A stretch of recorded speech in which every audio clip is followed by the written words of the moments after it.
Every parent knows the crushing weight of watching their child's dreams slip away while bills pile up on the kitchen table. Javier Ramos has felt that weight for 6 months, holding 44 rejection letters, while his 9-year-old daughter Luna still believes her daddy can fix anything. He's been driving for rideshare apps, barely making ends meet, when his final pickup changes everything. The passenger is Dalia Ren, a billionaire woman who's forgotten what real conversation feels like. During a traffic jam, she notices Luna's hand-drawn dream map on the dashboard and sees something in this struggling father that 44 employers missed. When Dalia's usual driver fails to show, Javi steps up in ways that will transform both their lives. The next day, he receives an offer that seems too good to be true. But will a man who's been told no 44 times find the courage to say yes to the opportunity of a lifetime? Before we jump back in, tell us where you're tuning in from.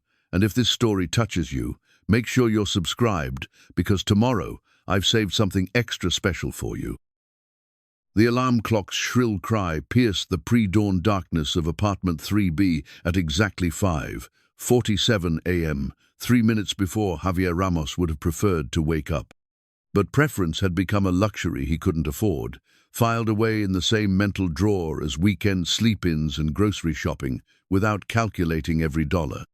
He rolled over in the narrow bed, his hand instinctively reaching for the space where Maria used to sleep, finding only cool sheets and the lingering ache of 2 years' worth of mornings without her gentle breathing beside him. The shoebox under his side of the bed seemed to radiate its own weight through the thin mattress. Inside, 44 rejection letters lay stacked like a deck of cards dealt by a cruel fate. Each one followed the same script. Thank you for your interest in the position.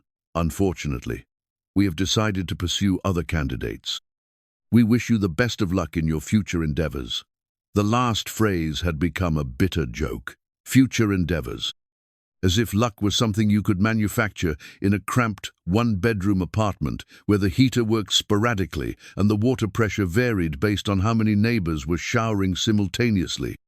Javi swung his legs over the edge of the bed, his bare feet meeting the cold linoleum floor. The apartment's layout had seemed charming when he and Maria first viewed it 6 years ago, her hand warm in his, as they imagined Luna taking her first steps in the narrow hallway.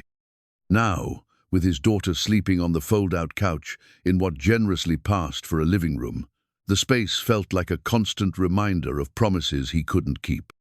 Through the thin walls, he could hear Mrs. Chen from 3, beginning her morning routine, the familiar sounds of running water and cabinet doors opening and closing. She would be preparing breakfast for her grandson, just as she had every morning for the past 3 years since her daughter died in a car accident. The thought struck him with uncomfortable familiarity. How many single parents lived in this building, held together by necessity and the kind of quiet strength that never made the news? Luna stirred on the couch, her small form barely making a dent in the cushions. At 9 years old, she possessed an unsettling combination of childlike wonder and adult wisdom that made Javi's heart ache with fierce protectiveness. Her dark hair, so much like her mother's, spread across the pillow like silk threads catching the weak morning light filtering through their one decent window. She had Maria's eyes, too deep brown and expressive, capable of conveying entire conversations with a single glance. "Morning, Daddy," she whispered, her voice thick with sleep, but somehow already cheerful. Luna had perfected the art of waking up happy, a skill that Javi suspected was both natural gift and learned survival mechanism. She understood, in the way children do, that her father needed her brightness to navigate the darkness of their circumstances. "Morning, sunshine," he replied, his voice automatically softening. This was their ritual, the gentle transition from night's worries to day's possibilities. "Sleep okay?" She nodded, already sitting up and folding the blanket with the precision of someone who'd learned that taking care of things made them last longer. "I dreamed about the ocean again. The one with the really blue water, like in the pictures." The pictures, Luna had collected them from magazines left behind in the library, carefully cutting out images of places that seemed to exist in a different universe from their own. Beaches with white sand, mountains with snow-capped peaks, cities with lights that twinkled like earthbound stars. She'd arranged them on a piece of cardboard, drawing roads between them in bright crayon, creating what she called her dream map. It lived now on the dashboard of his 2015 Honda Civic, a constant reminder of the adventures they'd take someday. Javi moved to the kitchenette, a generous term for the corner that contained a mini-fridge, a two-burner stove, and cabinets that seemed to shrink a little more each month. The coffee maker was a wedding gift from Maria's sister, one of the few items that had survived their transition from a real house to this place. He filled it with water, counting out the coffee grounds with the precision of someone who knew exactly how many scoops could stretch a bag through the week. "What's for breakfast?" Luna asked, though they both knew the answer. Cereal if they were lucky, toast if they weren't. The milk in the refrigerator had 2 days left before its expiration date, and the grocery money wouldn't refresh until Thursday. "How about we make it an adventure?" Javi suggested, falling back on the game they'd developed to make scarcity feel like choice.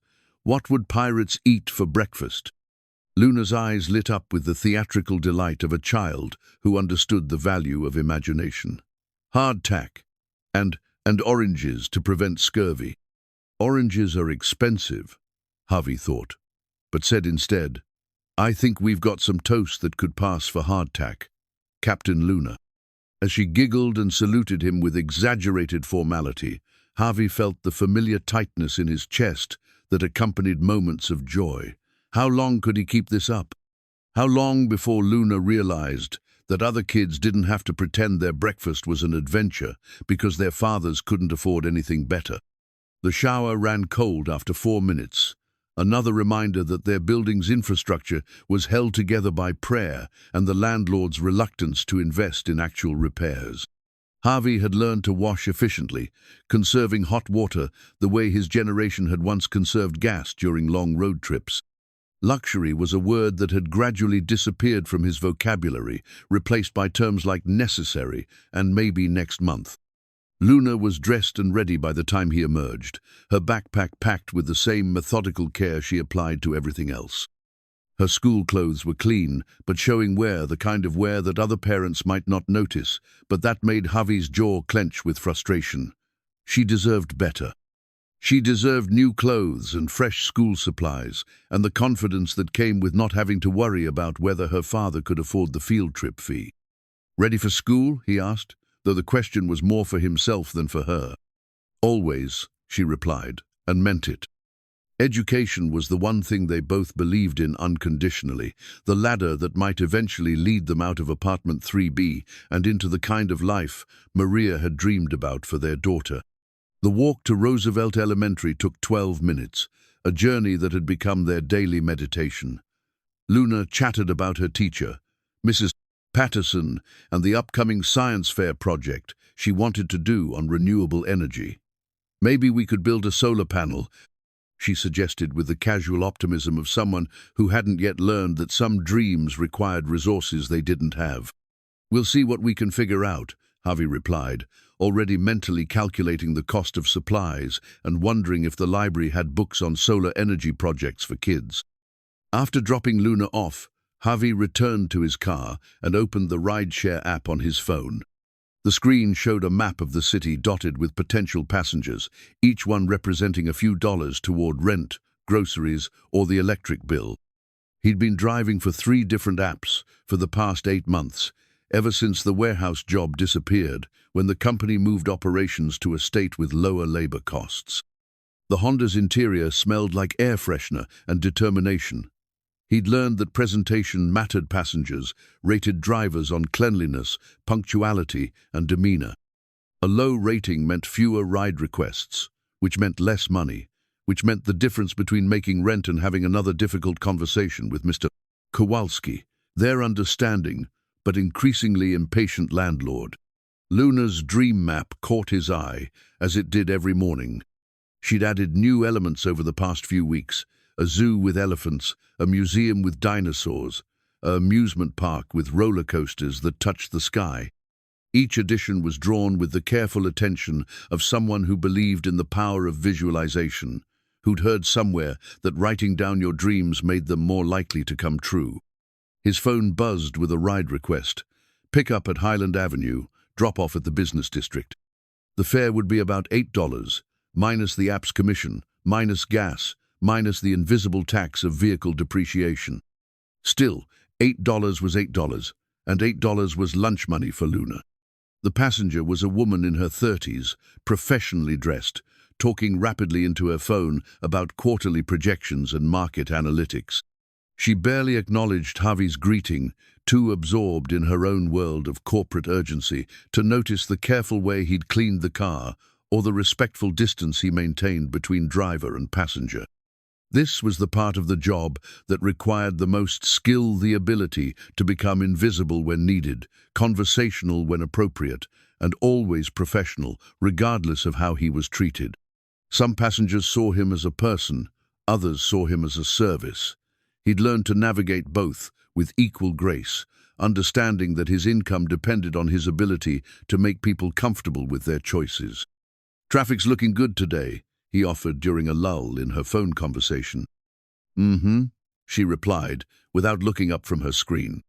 The ride ended with a $3 tip and a 4-star rating. Not bad, but not great.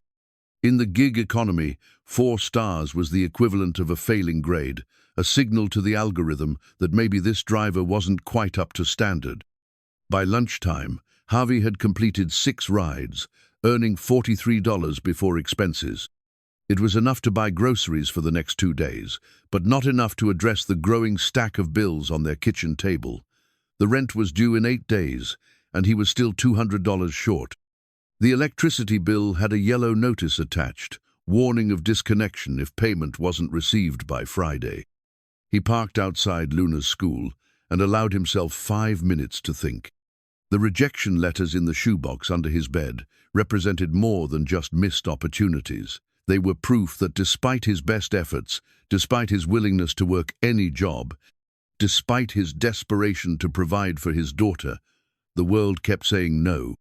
But Luna would be walking out of that school building in 20 minutes, and she would ask about his day with genuine interest and unshakable faith in his ability to take care of them both. That faith was both his greatest motivation and his heaviest burden. She believed in him in a way that made him want to believe in himself, even when the evidence suggested that belief might be misplaced. His phone buzzed with another ride request, this one from the airport. Airport runs were usually good money, especially if the passenger was traveling for business. The pickup time was 3:30 p.m., which would give him just enough time to collect Luna from school and drop her off at Mrs. Chen's apartment. Mrs. Chen watched Luna for free on afternoons when Javi had to work, part of the informal support network that kept single parents afloat in buildings like theirs. As he waited for Luna to emerge from the red brick building that had become as familiar as his own reflection, Javi allowed himself a moment of quiet pride. Whatever else was happening in their lives, Luna was thriving. Her teachers praised her curiosity, her kindness, her natural leadership abilities. She was everything Maria had hoped she would become, and more. The afternoon sun caught the dream map on his dashboard, illuminating the bright colors Luna had used to chart their imaginary adventures. Maybe someday, he thought. Maybe someday they'd actually visit one of those places, and Luna would see that her faith in her father hadn't been misplaced after all. His phone showed the airport passengers' details: anonymous user, premium service requested, pick up at Terminal B. Premium service meant a higher fare, which meant he could afford to buy Luna the art supplies she'd been wanting for her science fair project. Small victories, he reminded himself. Sometimes small victories were enough to keep you moving forward. Luna burst through the school doors with the energy of someone who'd been contained for 6 hours and finally set free. Her face lit up when she saw him, the same expression she'd worn as a toddler when he'd come home from work. Some things, thankfully, never changed. "How was school?" he asked as she climbed into the passenger seat. "Great. Mrs. Patterson said my essay about community heroes was really good. I wrote about you." The words hit him like a physical blow. Equal parts pride and heartbreak. A community hero. If only Luna knew about the shoebox full of rejection letters, about the nights he lay awake calculating and recalculating their budget, about the constant fear that one missed payment would unravel the fragile stability he'd built for them. "What did you write?" he asked, though he wasn't sure he wanted to know. "I wrote about how you help people get where they need to go, and how you always make sure I'm safe and happy, and how you're the strongest person I know, because you never give up, even when things are hard." Javi blinked hard, focusing on the road ahead. "I'm proud of you, sunshine. Your mom would be proud too." "I know," Luna said simply. "She told me in my dream last night." These moments, these glimpses of the woman Maria had been and the mother she'd planned to become without warning, and left Javi feeling simultaneously grateful and bereft. Luna's dreams about her mother had become less frequent over the past year, but when they happened, they seemed to provide both of them with a kind of comfort that defied explanation. After dropping Luna off with Mrs. Chen, Javi drove toward the airport with a mixture of anticipation and routine weariness. The fare would be good, but airport runs were unpredictable. Business travelers could be impatient, tourists could be confused, and some passengers treated drivers like they were invisible. Still, the money was necessary. A necessity had a way of making even the most difficult passengers tolerable. As he navigated the familiar route toward Terminal B, Javi caught sight of Luna's dream map in his peripheral vision. Tomorrow, he decided, he would add something new to it. Maybe a small drawing of a car with two stick figures inside, father and daughter, driving toward whatever adventure awaited them. Because if Luna could believe in dreams despite their circumstances, maybe he could too. The airport loomed ahead, its glass facade reflecting the afternoon sun like a promise of possibilities. Somewhere inside, an anonymous passenger was waiting for a ride, unaware that they were about to encounter a man who'd been told no 44 times, but was still willing to say yes to whatever came next. Javi pulled into the pickup lane, checked his appearance in the rearview mirror, and prepared to meet whatever opportunity challenge awaited him at 3:30 p.m. on this perfectly ordinary Thursday afternoon that was about to become anything but ordinary. Terminal B's pickup area hummed with the controlled chaos of modern travel. Javi pulled into the designated rideshare lane, scanning the crowded sidewalk for his anonymous passenger. The app showed only minimal details: premium service, destination listed as Downtown Conference Center, and a note that simply read, "Look for the black sunglasses." He'd been driving long enough to know that cryptic pickup instructions usually meant one of two things: either a celebrity trying to avoid attention or someone wealthy enough to value privacy over convenience. Either way, it typically translated to a generous tip, which made the 20-minute drive to the airport worthwhile. A woman approached his car with the purposeful stride of someone accustomed to being on time. She wore an expensive-looking charcoal suit and carried herself with the kind of confidence that came from never having to worry about rejection letters or overdue bills. But it was the oversized black sunglasses that caught his attention. Designer frames that probably cost more than Javi made in a week. "You're my ride?" she asked, her voice carrying a slight edge of skepticism as she took in his modest Honda Civic. "Yes, ma'am. Javier Ramos," he replied, stepping out to open the passenger door. "Your destination is the conference center downtown?" She paused, seeming to weigh something in her mind. "Actually, there's been a change of plans. I need to get to the Meridian Hotel. There's a situation with my transportation." As she settled into the passenger seat, Javi caught a glimpse of her removing the sunglasses, revealing sharp green eyes and the kind of focused intensity that suggested she was used to making decisions that affected more than just herself. She was younger than he'd expected, perhaps in her early 40s, with the kind of understated elegance that whispered rather than shouted about wealth. "I'm sorry about the confusion," she said, finally acknowledging him as a person rather than just a service. "My usual driver seems to have disappeared, and I have a keynote speech in 90 minutes. No problem at all, Javi replied, pulling away from the curb. The Meridian's about 30 minutes in normal traffic. We should have you there with time to spare. As they merged onto the highway, Javi's passenger, who still hadn't introduced herself, seemed to relax slightly. She pulled out her phone, presumably to deal with whatever crisis had disrupted her original plans. But her attention was repeatedly drawn to the colorful map taped to his dashboard. "Is that a child's drawing?" she asked, her voice softening with something that might have been curiosity. "My daughter's," Javi replied, pride evident in his voice. "She calls it her dream map, all the places we're going to visit someday." The woman leaned forward slightly, studying Luna's careful artwork with unexpected interest. "She's very talented. How old is she?" 9. She's got her mother's artistic eye and her father's stubborn optimism.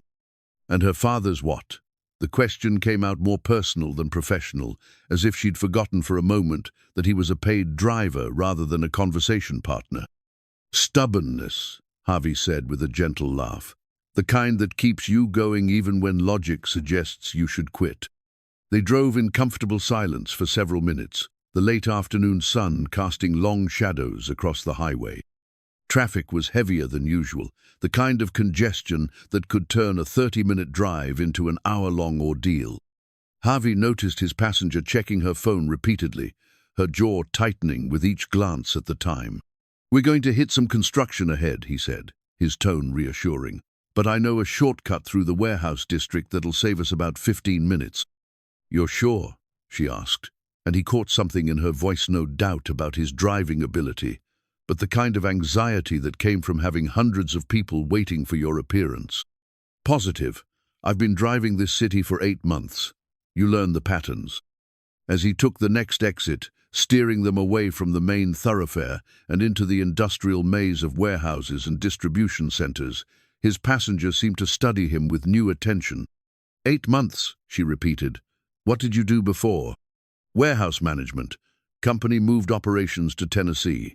He kept his voice neutral, the same tone he used when discussing the weather. No need to burden a stranger with the details of how that decision had upended his carefully constructed life. "And now you're driving for rideshare apps."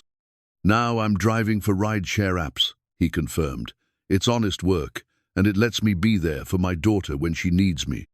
The shortcut was working exactly as he'd promised. They were making good time through the quiet industrial streets, past loading docks and chain-link fences that most of the city's residents never saw. His passenger seemed fascinated by this hidden geography, watching the urban landscape unfold with the attention of someone who typically experienced the city from the comfort of executive suites and private cars. "Tell me about your daughter," she said suddenly. "What does she want to be when she grows up?" Javi smiled, the question touching something deep and proud in his chest. "Changes every week. Last month she wanted to be a marine biologist. This week it's an engineer who designs theme park rides. But she's always drawn to things that help people or make them happy." "She sounds remarkable." "She is. She's got this way of seeing possibilities where other people see problems. Like this morning, she suggested we could build a solar panel for her science fair project. Most kids would ask their parents to buy something at the store, but Luna thinks we can just create solutions." His passenger was quiet for a long moment, her attention split between her phone and the conversation. "And can you build a solar panel?" "We'll figure something out. We always do." The simple confidence in his voice seemed to surprise her. "You always do. When you're responsible for someone who believes you can fix anything, you learn to be creative with limitations." They were approaching downtown now, the city's skyline rising before them like a promise of possibilities. Traffic was lighter here, and Javi could see the Meridian Hotel's distinctive glass facade gleaming in the afternoon sun. "I have to ask," his passenger said, her voice carrying a note of genuine curiosity, "how do you maintain that optimism, given your circumstances?" It was a more personal question than he usually fielded from passengers, but something about her tone suggested she was asking for reasons that went beyond casual interest. "Luna," he said simply. "She wakes up every morning believing that today might be the day something wonderful happens. When someone has that much faith in you, you start to believe maybe they're right. Even after 44 rejections, the question stopped him cold. He hadn't mentioned the rejection letters to anyone, certainly not to a passenger. I'm sorry. You said your daughter has stubborn optimism like her father, the kind that keeps you going even when logic suggests you should quit, I assumed. She paused, seeming to reconsider her words. I assumed that meant you'd faced some significant challenges recently. It was a diplomatic way of acknowledging that she'd read between the lines of their conversation, recognizing the story of a man who'd been knocked down but refused to stay down. Javi appreciated the tact, even as he wondered what kind of person developed such skill at reading people's unspoken struggles. 44 applications, 44 rejections, he confirmed. But Luna doesn't know about the rejections. She just knows her dad is looking for the right opportunity. And you believe that opportunity exists? I have to. The alternative is unacceptable. They were pulling into the Meridian's circular driveway now, the hotel's marble facade and uniformed doormen representing a world that existed parallel to Javi's own but rarely intersected with it. His passenger gathered her belongings, preparing to return to whatever high-stakes situation awaited her inside. Thank you, she said, and something in her tone suggested she meant more than just the ride. You've given me something to think about. Just doing my job, Javi replied, though he had the distinct feeling that this hadn't been just another fare. As she stepped out of the car, she turned back with what looked like a moment of indecision. Your daughter's dream map, she said. Does it include any specific destinations? Everywhere, Javi said with a smile. Luna believes the world is full of adventures waiting to happen. She's right, the woman said, and for the first time since she'd gotten in his car, she smiled a genuine expression that transformed her entire face. She's absolutely right. The hotel's doorman approached to assist her, and Javi watched as his anonymous passenger disappeared into the marble lobby, swallowed by a world of wealth and influence that seemed as distant as the destinations on Luna's dream map. But something about their conversation lingered, a sense that this hadn't been just another ride, just another transaction in the gig economy. As he pulled away from the Meridian, Javi's phone buzzed with a notification, 5-star rating, and a tip that made him do a double take, $50, more than he usually made in an entire afternoon.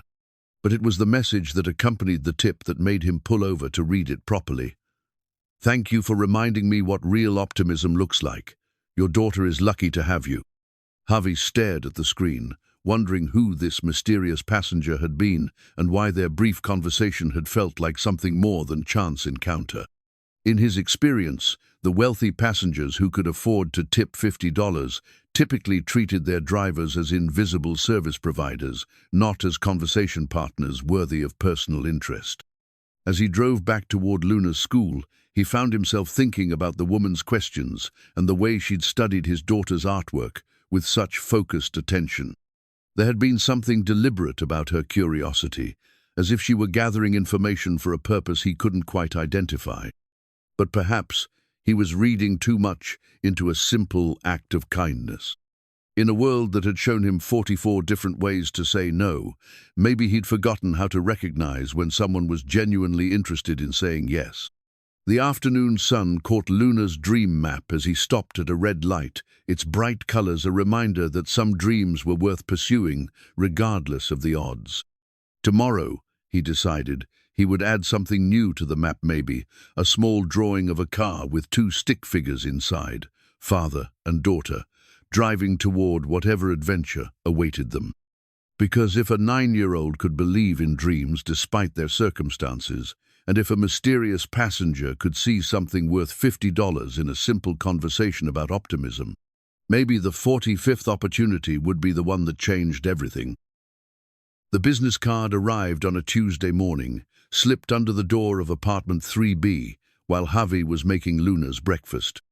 He noticed it immediately. The thick, cream-colored paper stock was a stark contrast to the usual collection of pizza delivery flyers and discount grocery circulars that typically accumulated in their hallway. The card itself was elegantly simple, almost austere in its design. No corporate logo, No elaborate graphics, just a name, Dahlia Ren, embossed in understated silver letters, with a phone number centered below. The paper felt expensive between his fingers, the kind of quality that suggested the person who'd ordered it had never needed to worry about the cost of such details. "What's that, Daddy?" Luna asked, looking up from her cereal bowl, with the curiosity that seemed to be her default setting. "I'm not sure," Javi replied honestly. He turned the card over, hoping for additional information, but the back was blank except for a small handwritten note in precise script. "Thank you for yesterday. Please call when convenient. W.W." Yesterday, the mysterious passenger with the black sunglasses and the $50 tip, the woman who'd asked about Luna's dream map and seemed genuinely interested in the story behind it. Javi had spent the previous evening wondering about her, but he'd assumed their paths would never cross again. In his experience, the wealthy passengers who occasionally wandered into his car were tourists in his world, visitors who returned to their own lives without looking back. But someone had taken the time to find out where he lived, to write a personal note, to make contact. The implications were both intriguing and slightly unsettling. "Are you going to call?" Luna asked, demonstrating the uncanny ability children have to read their parents' thoughts. "I don't know," Javi admitted. "It's from a passenger I drove yesterday." "The one who gave you the big tip?" He'd mentioned the generous tip to Luna, though he'd downplayed it as a simple act of kindness rather than the anomaly it actually was. "Yes, that one." Luna considered this with the seriousness of someone who'd learned to treat unexpected opportunities as potential turning points. "Maybe she wants to hire you again." "Maybe," Javi agreed, though his instinct suggested the situation was more complex than a simple repeat ride request. The formality of the business card, the personal note, the effort required to track down his address, these details pointed to something more significant than standard customer service. After dropping Luna off at school, Javi sat in his car and studied the card again. The phone number had a local area code, which suggested Dalia Ren, if that was indeed her real name, was based in the city rather than just passing through. But the name itself meant nothing to him, and a quick internet search on his phone yielded no immediately obvious results. He found himself thinking about their conversation during the drive to the Meridian hotel. She'd asked specific questions about his circumstances, about Luna's dreams, about his approach to maintaining optimism in the face of repeated rejection. At the time, he'd attributed her interest to the kind of polite curiosity that sometimes emerged during longer rides. But in retrospect, her questions had felt more systematic, as if she were gathering information for a specific purpose. The morning passed in a blur of routine ride requests, commuters heading to office buildings, students traveling between campus and part-time jobs, elderly residents making trips to medical appointments. Each fare was a small piece of the financial puzzle that kept him and Luna afloat, but none offered the kind of human connection he'd experienced with yesterday's mysterious passenger. By lunchtime, Javi had completed enough rides to cover Luna's school lunch money for the rest of the week, but the business card remained on his dashboard, its presence a constant reminder of the unanswered question it represented. Finally, during a break between passengers, he dialed the number. "Good afternoon. This is Dahlia Wren's office," a professional voice answered. "How may I help you?" "This is Javier Ramos," he said, feeling slightly foolish. "I received a business card asking me to call." "Mr. Ramos?" "Yes. Ms. Wren has been expecting your call. Please hold while I connect you."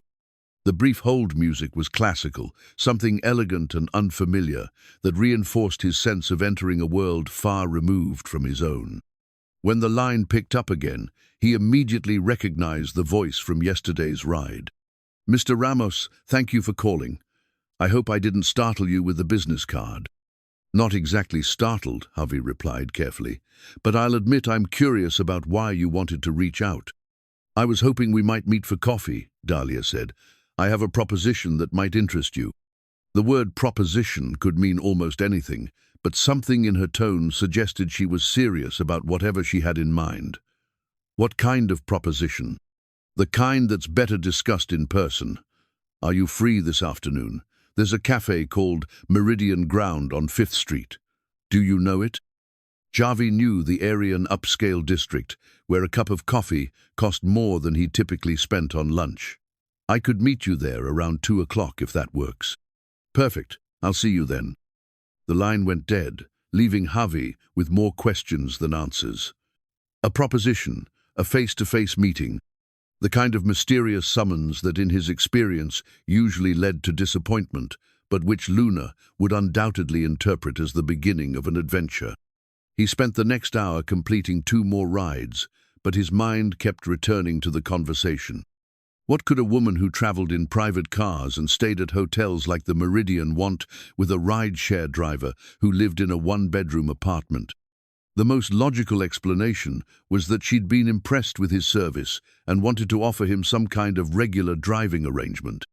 But something about the formality of the business card and the personal nature of yesterday's conversation suggested the situation was more complex. Meridian Ground occupied the ground floor of a sleek glass building that housed law firms and financial services companies. The interior was all exposed brick and Edison bulbs, the kind of carefully curated industrial chic that appealed to professionals who wanted to feel authentic while paying $12 for a sandwich. Dalia was already seated at a corner table when Javi arrived, her black sunglasses nowhere to be seen. In the natural light of the cafe, she looked younger than he'd initially thought, with the kind of understated elegance that suggested she'd never needed to worry about making a good first impression. "Thank you for coming," she said, gesturing to the chair across from her. "I took the liberty of ordering you a coffee. I hope that's all right." "That's very kind," Javi replied, settling into the chair and noting that his coffee was exactly the way he preferred, it black, no sugar. Either she was very observant or very lucky. "I should properly introduce myself," Dalia said, extending her hand across the table. "Dalia Ren. I'm the founder and CEO of Ren Financial Technologies." The name meant nothing to Javi, but the confidence with which she said it suggested he should probably know who she was. "Javier Ramos, though I suspect you already know that." "I do. I also know that you've been driving for rideshare apps for 8 months, that you have a 9-year-old daughter who wants to be a marine biologist, and that you've recently applied for 44 different positions without success." The casual recitation of his personal information should have been unsettling, but Dalia's tone was matter-of-fact rather than threatening. "You've been doing research." "I have. I hope you don't mind. In my line of work, due diligence is essential." "And what exactly is your line of work?" "I invest in companies that use technology to solve problems for people who don't typically have access to solutions. Financial services for the unbanked, healthcare for rural communities, education for underserved populations, that sort of thing." Javi sipped his coffee, trying to understand where this conversation was heading. "That sounds admirable, but I'm not sure what it has to do with me. Yesterday's conversation got me thinking about a project I've been considering for the past year. A transportation initiative focused on mobility deserts neighborhoods where reliable public transit is limited or non-existent. Places where not having a car means not having access to employment, healthcare, education. Places like mine," Javi said quietly. "Places like yours," Dalia confirmed.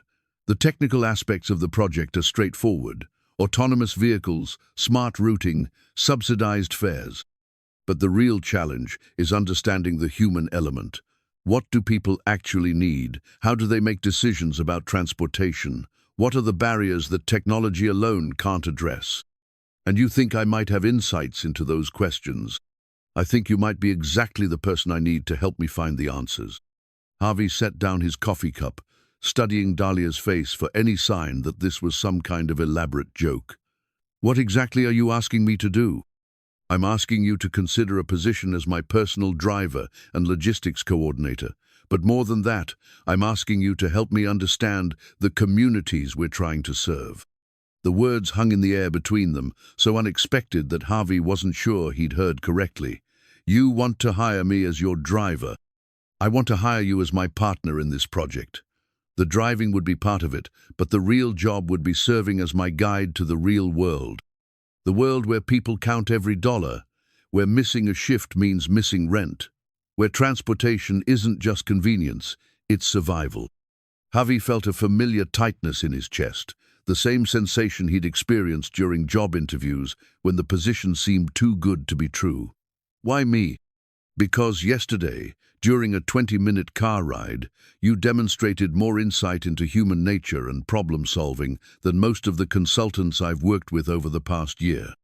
Because you've lived the problems we're trying to solve. And because your daughter's dream map reminded me why I started this company in the first place. My daughter's dream map. It's not just a child's drawing, Mr. Ramos. It's a statement of faith, a belief that the world is full of possibilities, even when current circumstances suggest otherwise. That's exactly the kind of perspective this project needs. Javi thought about Luna, probably sitting in her science class at this very moment, sketching solar panels in her notebook margin and believing that her father could help her build anything she could imagine. The idea that her simple artwork had somehow inspired a business proposition seemed almost impossible to believe. What would this position involve exactly? Full-time employment with benefits, including health insurance and education assistance for Luna, flexible scheduling so you can maintain your responsibilities as a father. A salary that would allow you to focus on the work rather than worrying about making ends meet. The offer was so far beyond anything Javi had imagined that he found himself looking for the catch. And in exchange, you helped me build something that could change the lives of people like yourself. People who deserve better than 44 rejection letters, who deserve the chance to pursue opportunities without being limited by geography or circumstance. Dalia reached into her purse and withdrew a folder, sliding it across the table. This contains the preliminary details. Salary, benefits, project scope. Take it home, discuss it with Luna, think about it, but don't take too long. I'd like to start as soon as possible. Javi opened the folder, glanced at the salary figure, and felt his breath catch. It was more than he'd made at the warehouse, more than he'd made at any job in his life. This is very generous. It's fair compensation for important work. The question is whether you're interested in doing that work. I'm interested, Javi said, though part of him wondered if he was dreaming. But I have to ask, why didn't you just offer me the job yesterday? Because I needed to be sure about you, and you needed to be sure about me. Yesterday was an interview, Mr. Ramos. You passed. As they shook hands outside the cafe, Javi felt the weight of the business card in his pocket. The simple piece of paper that had transformed an ordinary Tuesday into a potential turning point. Luna would be getting out of school in 2 hours, and he could hardly wait to see her face when he told her about the woman who'd seen something special in her dream map. The 45th opportunity, he realized, hadn't been an application at all. It had been a conversation, a moment of human connection that had reminded someone else of the possibilities that existed when hope finally got behind the wheel. The employment contract sat on their kitchen table like a visitor from another world, its legal language and corporate letterhead, a stark contrast to the usual collection of overdue bills and grocery store circulars. Javi had read through it twice, and Luna had examined every page with the methodical attention she applied to her most challenging homework assignments. It says here that I get education assistance, Luna said, her finger tracing the relevant paragraph. What does that mean exactly? It means that if you wanted to go to college someday, Miss Wren's company would help pay for it, Javi explained, still not quite believing the words as he said them. College had always been a distant dream, something they'd figured out somehow when the time came. The idea that someone would guarantee that opportunity felt almost surreal. That's really nice of her, Luna said with the matter-of-fact acceptance that children bring to unexpected good fortune. I like her already. Javi had told Luna about the coffee meeting, about Dalia's interest in her dream map, about the transportation project that would help people in neighborhoods like theirs. But he'd been careful to present it as a possibility rather than a certainty, mindful of the way hope could transform into disappointment if circumstances changed. You haven't met her yet, he pointed out gently. I know, But anyone who thinks my dream map is important enough to build a business around must be pretty special. The observation was typical, lunar simple, direct, and infused with an optimism that made Javi's chest tighten with fierce protectiveness. She'd been disappointed before, when promises fell through and dreams were deferred. But she'd never let those disappointments diminish her capacity for hope, and Javi was determined to make sure this opportunity lived up to her faith. The health insurance provision alone was worth more than the salary increase. Luna hadn't seen a doctor for a routine checkup in over a year, not because she was unhealthy, but because the cost of insurance premiums had become another luxury they couldn't afford. The idea that she could get regular medical care, that he wouldn't have to choose between her health and their rent, was almost overwhelming. "Are you going to say yes?" Luna asked, though her tone suggested she already knew the answer. "I think so," Javi said carefully, "but I want to make sure we understand what we're getting into. This would be a big change for both of us." "Good changes, though, right?" "I hope so, but sometimes good changes come with challenges we don't expect." Luna considered this with the seriousness of someone who'd learned that life rarely offered simple solutions. "Like what kind of challenges?" "Well, I'd be working for a very successful businesswoman. That means I'd need to learn new skills, meet new people, probably travel sometimes. It would be different from driving for the rideshare apps." "Different how?" Javi struggled to articulate his concerns without dampening Luna's enthusiasm. The truth was, he felt intimidated by the prospect of entering Dalia's world. The cafe where they'd met, the elegant business card, the casual mention of her company's name, all of it, suggested a level of sophistication and expertise that felt foreign to his experience. "I'd be representing Ms. Wren's company," he said finally. "That's a responsibility I've never had before." "But you're really good at helping people," Luna said with the confidence that only a child could muster. "That's what you do every day with your passengers. You help them get where they need to go." The simplicity of her logic was both comforting and profound. In many ways, Luna was right. He'd spent the past 8 months learning to navigate the complexities of customer service, to adapt to different personalities and circumstances, to solve problems under pressure. Maybe those skills were more transferable than he'd initially thought. "You're pretty smart, you know that?" he said, reaching across the table to squeeze her hand.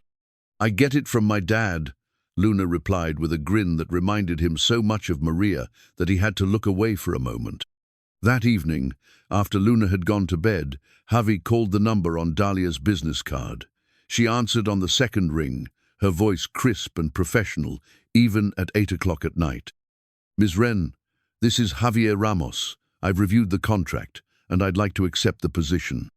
"I'm pleased to hear that, Mr. Ramos. When can you start?" "Whenever you need me to. I'll need to give the rideshare app some notice, but that's really just a formality." "Excellent. Could you come to my office tomorrow morning, say 9 o'clock? I'd like to introduce you to the team and begin discussing the project in more detail." "Of course. Where is your office?" "The Meridian Tower, 40th floor. Ask for the Wren Financial Technologies suite." The same building where he'd dropped her off 2 days earlier, Javi realized. The circle was completing itself in a way that felt both inevitable and miraculous. The next morning, Luna insisted on helping him choose his outfit for the first day, treating the occasion with the solemnity it deserved. They settled on his best khakis and a button-down shirt that had seen better days but was still presentable. Luna tied his tie with the careful precision of someone who'd learned the technique from internet videos, determined to make sure her father looked professional. "You look very handsome," she announced, stepping back to admire her work. "Ms. Wren is going to be impressed." "I hope so," Javi said, though he was more concerned about not embarrassing himself than about making a good impression. The Meridian Tower's lobby was a monument to corporate success, all marble floors and soaring ceilings that made visitors feel simultaneously welcomed and intimidated. Javi announced himself to the security desk, received a visitor's badge, and rode the elevator to the 40th floor with the kind of nervous energy he hadn't felt since his first job interview 15 years earlier. The Wren Financial Technologies suite occupied the entire floor, its glass walls offering panoramic views of the city below. Javi could see his own neighborhood in the distance, the cluster of modest apartment buildings and strip malls that looked almost miniature from this height. The contrast between his world and Dalia's world was stark, but somehow the visual connection made the transition feel less jarring. "Mr. Ramos?" A young woman approached with the kind of professional warmth that suggested she'd been well trained in making visitors feel comfortable. "I'm Sarah Chen, Miss Wren's assistant. She's waiting for you in the conference room." The conference room was larger than Javi's entire apartment, with floor-to-ceiling windows and a table that could seat 20 people. Dalia sat at the head of the table, flanked by 3 other individuals who looked up with polite interest as he entered. "Javier, welcome," Dalia said, rising to greet him.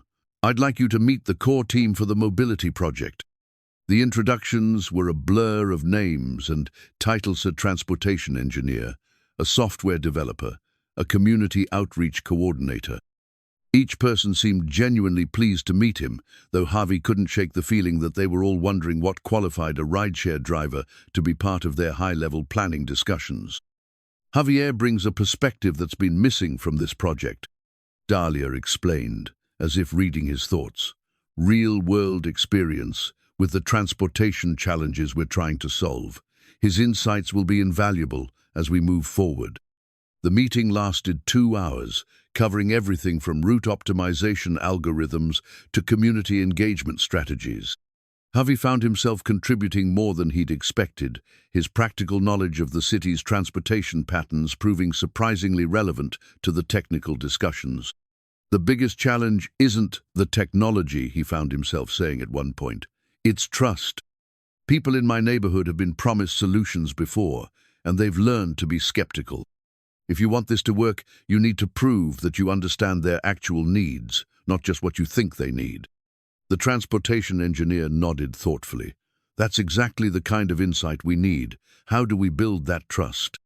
"You start small," Javi replied. "You prove the concept works before you try to scale it, and you make sure the people you're serving have a voice in how the service develops." After the meeting, Dalia walked him to her corner office, a space that somehow managed to feel both impressive and personal.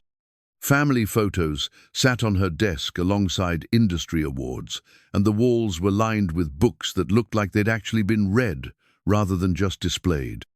"You did well in there," she said, settling into her chair. "I hope you're starting to see why I wanted you on this team." "I'm beginning to," Javi admitted, "though I still feel like I'm learning a foreign language." "You'll adapt quickly. In the meantime, I have a proposal for you. This weekend, I'm visiting 3 different neighborhoods to observe transportation patterns firsthand. I'd like you to be my guide." "Of course, that's part of the job." "It's not just about the job, Javier. I want to understand the communities we're trying to serve. I want to see them through your eyes." The weekend tours proved to be revelatory for both of them. Javi drove Dalia through the neighborhoods where he'd grown up, where he'd met Maria, where he was now raising Luna. He showed her the bus stops where people waited for 45 minutes for overcrowded buses, the grocery stores that were too far to walk to but too close to justify a taxi, the schools and medical clinics that might as well have been on different planets for residents without reliable transportation. "This is where Luna and I do our grocery shopping," he said, pulling into the parking lot of a small market that catered to the neighborhood's predominantly Latino population. "It's not the cheapest option, but it's the only one accessible by bus." Dalia studied the scene with the focused attention of someone who'd made a career of identifying inefficiencies. "How much time does the average shopping trip take?" 3 hours, door to door. An hour waiting for the bus, 45 minutes shopping, another hour for the return trip, plus walking time to and from the bus stops.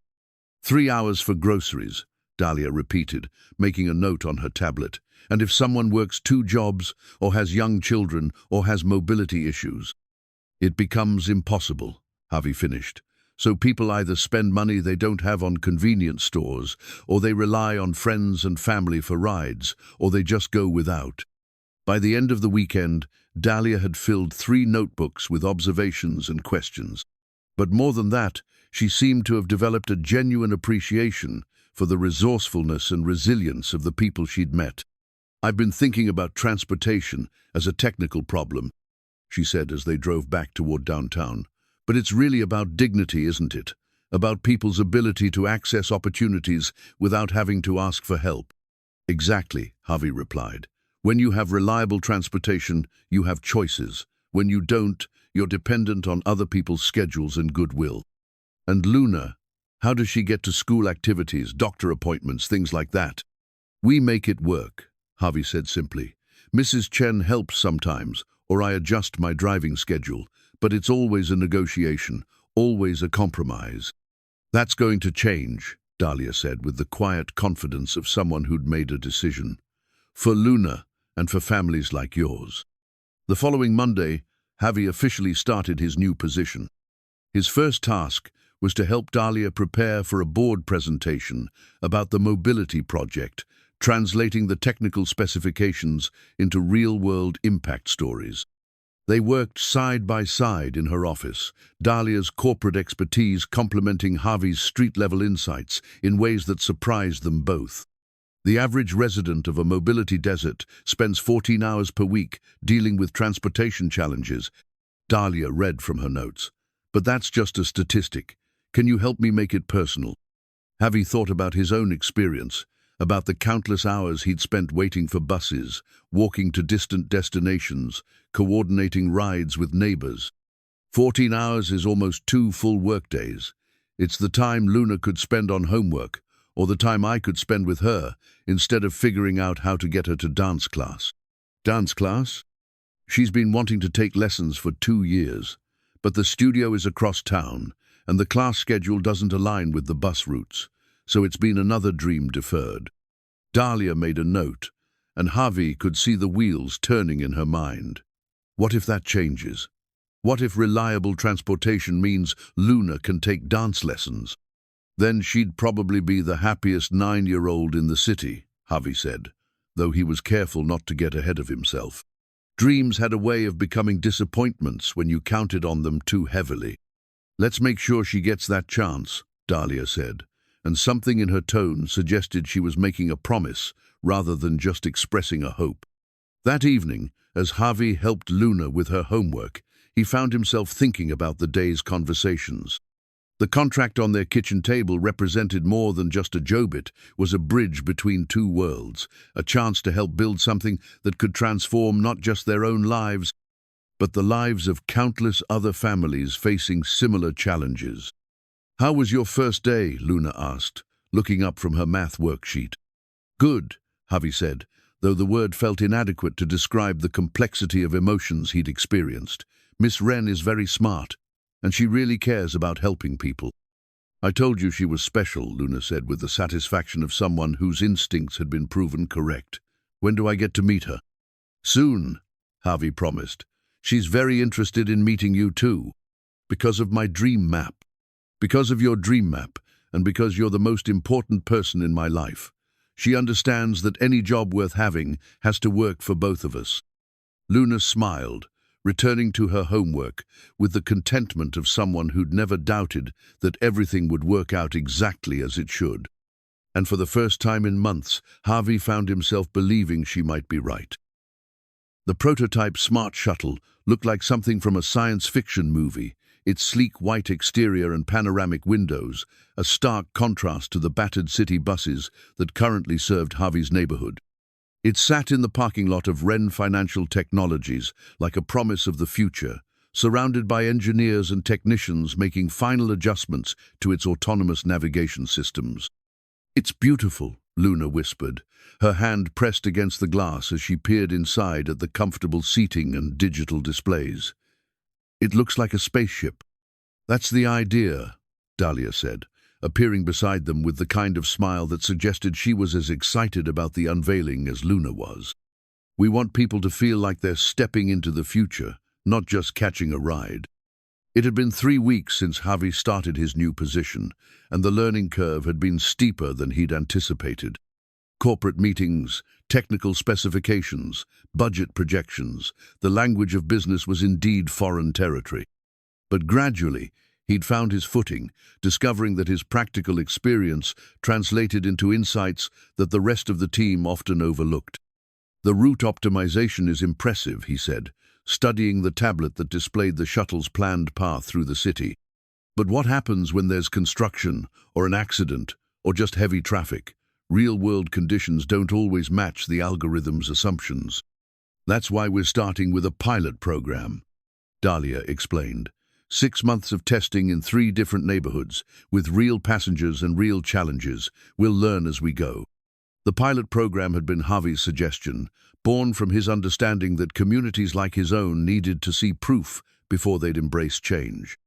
Too many programs had been launched with great fanfare, only to disappear when the funding dried up or the political priorities shifted. Trust, he'd learned, was a currency that had to be earned rather than assumed. "Can I ride in it?" Luna asked, her eyes wide with possibility. "You'll be one of the first passengers," Dalia promised. "In fact, I was hoping you might help us with something important." She led them to a nearby table where several design mock-ups were spread out, each showing different interior configurations for the shuttle. Some emphasized efficiency, with maximum seating capacity. Others prioritized comfort, with fewer but more spacious seats. A few included features like bike racks, wheelchair accessibility, or family-friendly amenities. "We need to understand what matters most to the people who'll actually use this service," Dalia explained. "The engineers can tell us what's technically feasible, but you and Luna can tell us what's actually important." Luna studied the designs with the focused attention she brought to her most challenging school assignments. "This one," she said finally, pointing to a configuration that included wider aisles and flexible seating arrangements. "It looks friendly, like a place where people would want to spend time." "Why that one?" Dalia asked, genuinely curious. "Because sometimes the bus ride is the only quiet time people have all day. My dad says the bus is where he does his best thinking, when he's not driving and not worrying about me, and he can just look out the window and plan." Javi felt a familiar tightness in his chest, the mix of pride and protectiveness that came with hearing his daughter demonstrate wisdom beyond her years. "She's right," he said. "For a lot of people, public transportation isn't just about getting from point A to point B. It's about having a few minutes of peace in a chaotic day. So comfort matters as much as efficiency," Dalia said, making notes on her tablet. "The journey experience is part of the service." "Exactly. And safety matters too. Not just physical safety, but emotional safety. People need to feel welcome, not judged." The conversation continued for another hour, covering everything from route frequency to payment options to the training requirements for human operators who would oversee the autonomous systems. With each discussion, Javi felt his confidence growing. His insights were valued, his experience was relevant, and his perspective was helping to shape something that could genuinely improve people's lives. But it was the moment when Dalia asked Luna to sign the first shuttle that truly drove home the significance of what they were building. "This is the inaugural vehicle," Dalia explained, handing Luna a silver marker, "the first of what we hope will be many. I'd like you to be the first to leave your mark on it." Luna approached the shuttle with the reverence of someone who understood the weight of the moment. Instead of simply signing her name, she drew a small version of her dream map on the side panel, complete with roads connecting different destinations and a tiny car with 2 stick figures inside. "Now everyone who rides will know that this is about dreams coming true," she said, stepping back to admire her work. "That's perfect," Dalia said, and Javi could hear the emotion in her voice. "Absolutely perfect." The first community meeting was held the following week in the gymnasium of Roosevelt Elementary, Luna's school. Javi had suggested the location, knowing that parents would be more likely to attend if it was somewhere familiar and accessible. The turnout exceeded their expectations, nearly 50 residents, representing a cross-section of the neighborhood's demographics. Dalia presented the technical details of the program, but it was Javi who fielded most of the questions. People wanted to know about cost, reliability, safety, and sustainability. They wanted assurances that this wasn't just another pilot program that would disappear after the media attention faded. "I understand the skepticism," Javi said, addressing a particularly pointed question about corporate promises. "I've lived in this neighborhood for 6 years. I know what it's like to be told that help is coming, only to watch it never arrive. That's why I'm here to make sure this program actually serves the people it's supposed to help." "And what makes you think this time will be different?" asked Mrs. Rodriguez, a single mother Javi knew from the laundromat. "Because this time, the people designing the service are the people who need the service," Javi replied. "Ms. Wren could have hired any transportation consultant in the city. Instead, she chose someone who takes the bus to work, who knows what it's like to miss a job interview because the bus was late, who understands that reliable transportation isn't a luxury, it's a necessity." The questions continued for another hour, but the tone gradually shifted from skepticism to curiosity to cautious optimism. By the end of the meeting, 23 people had signed up to participate in the pilot program, and several others had volunteered to help with community outreach. "That went better than I expected," Dalia said as they cleaned up after the meeting. "People want to believe," Javi explained. "They just need to see that you're serious about following through." "And are we? Serious about following through?" "I hope so, because if we're not, we'll have done more than just waste their time. We'll have taken away a little bit of their hope." The weight of that responsibility settled over them both as they loaded the presentation materials into Dalia's car. They were no longer just developing a transportation service, they were stewarding people's dreams, their faith in the possibility of change. "No pressure," Dalia said with a rueful laugh. "No pressure," Javi agreed, "just the future of urban mobility and the trust of an entire community." As they drove through the neighborhood, Javi pointed out the landmarks that had become familiar to him over the past few weeks. The bus stops where people waited in all weather, the corner stores that charged premium prices for basic necessities, the schools and clinics that might as well have been on different planets for residents without reliable transportation. "It's going to work," Dalia said suddenly, her voice carrying the kind of conviction that made Javi believe it might actually be true. "How can you be so sure?" "Because we have something the other programs didn't have. We have Luna's dream map." She was right, Javi realized. The simple drawing that had started as a child's expression of hope had become something more a symbol of the possibility that existed when people dared to imagine a different future. And for the first time since accepting Dalia's offer, he allowed himself to believe that maybe, just maybe, they were actually going to pull this off. The shuttle sat in the parking lot behind them, its white surface gleaming in the afternoon sun, Luna's artwork visible even from a distance. Tomorrow, they would begin the real work of turning dreams into reality.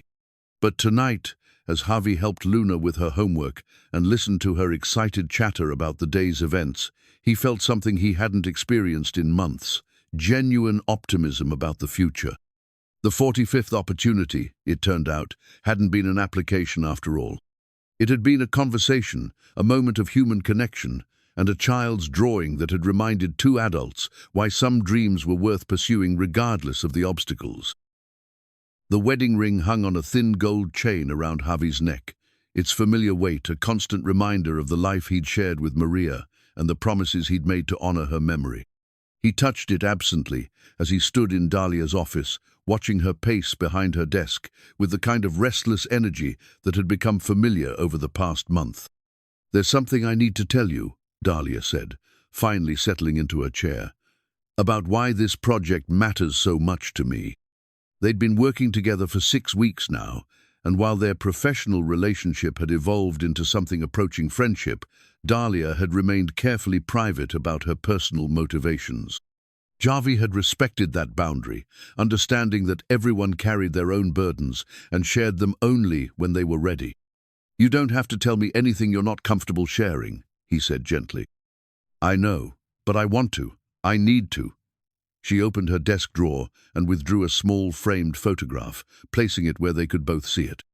The image showed a young woman with Dalia's eyes and a warm smile, standing beside a man in a graduation gown.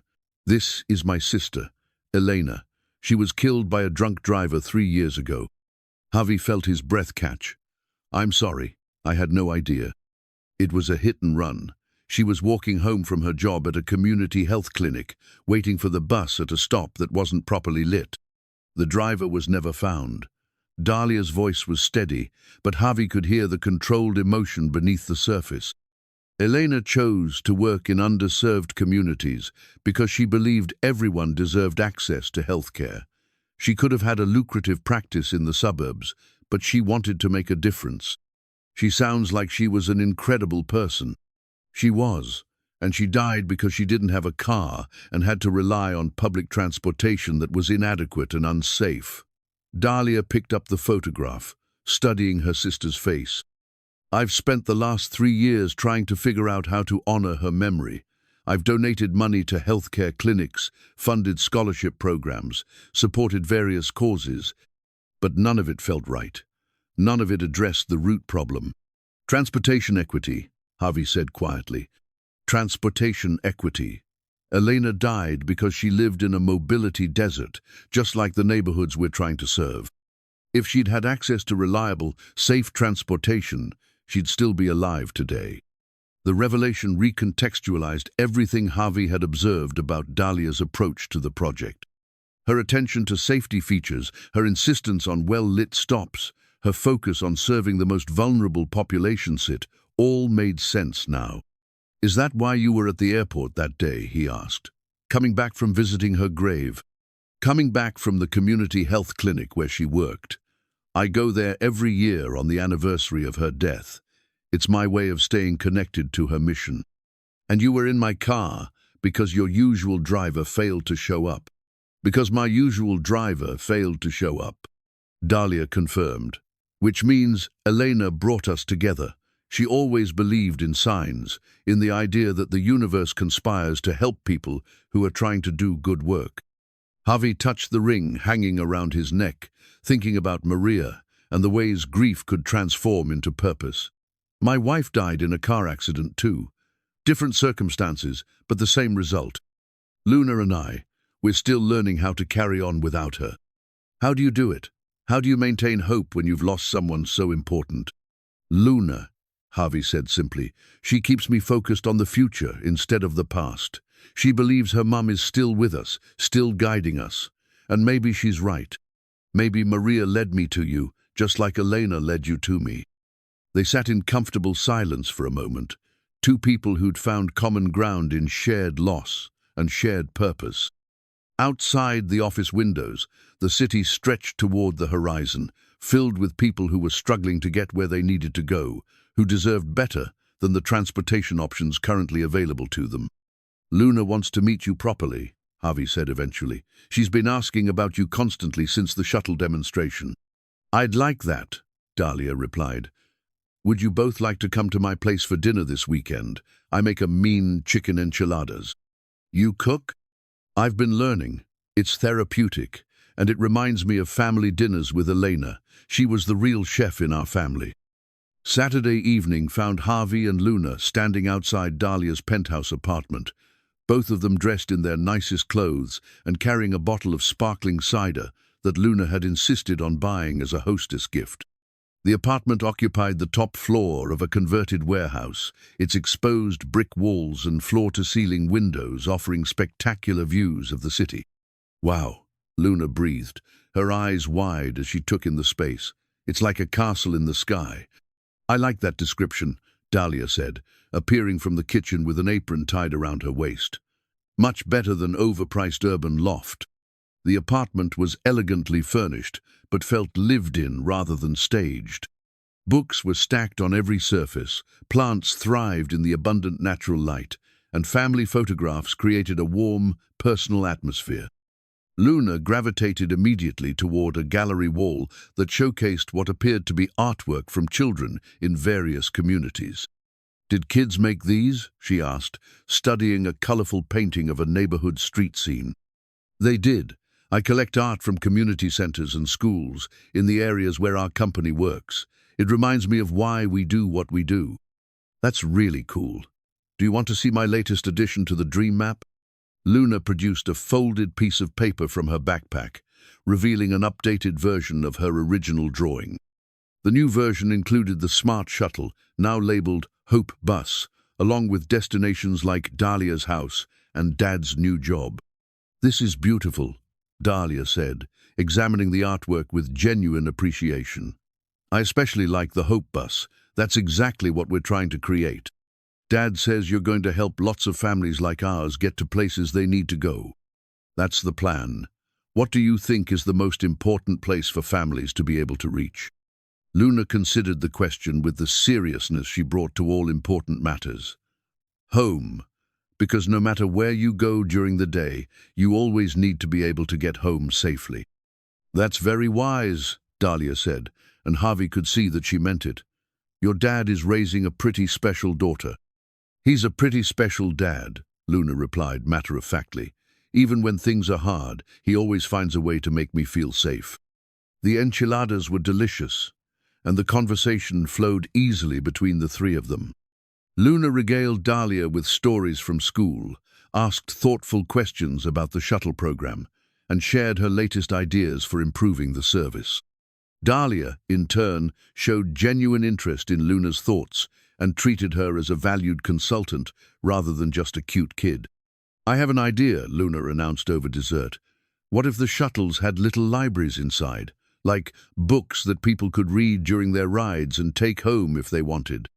That's brilliant, Dalia said, making a note on her ever-present tablet. Mobile libraries. Why didn't we think of that?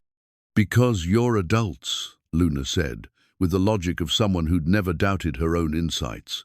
Kids have different ideas about what makes things fun. After dinner, they moved to the living room, where Luna curled up on the couch with a book, while Javi and Dalia talked about the pilot program's progress. The first month of testing had revealed both challenges and opportunities, and they were constantly refining their approach based on passenger feedback. The morning commute routes are working well, Javi reported, but we're seeing lower adoption for evening service. People are hesitant to try something new when they're tired and just want to get home. What do you think would help? Familiarity. The drivers need to become part of the community, not just operators of a service. Mrs. WWWW. Rodriguez told me she won't use the shuttle because she doesn't know if the driver will wait for her if she's running late. With the regular bus drivers, she has relationships. They know her schedule, her circumstances. So we need to build those relationships. Exactly. Technology can solve the logistics, but trust solves the human elements. Luna had fallen asleep on the couch, her book still open in her lap. Javi started to wake her, but Dalia gestured for him to wait. She looks so peaceful, Dalia said softly. I can see Maria in her face. How did you know what Maria looked like? The locket. You wear it sometimes, and I've seen you touch it when you're thinking about her. Javi was surprised to realize he'd been that transparent about his grief. I thought I was being subtle. Grief has its own language. Elena used to wear our grandmother's bracelet the same way. It was her way of keeping the connection alive.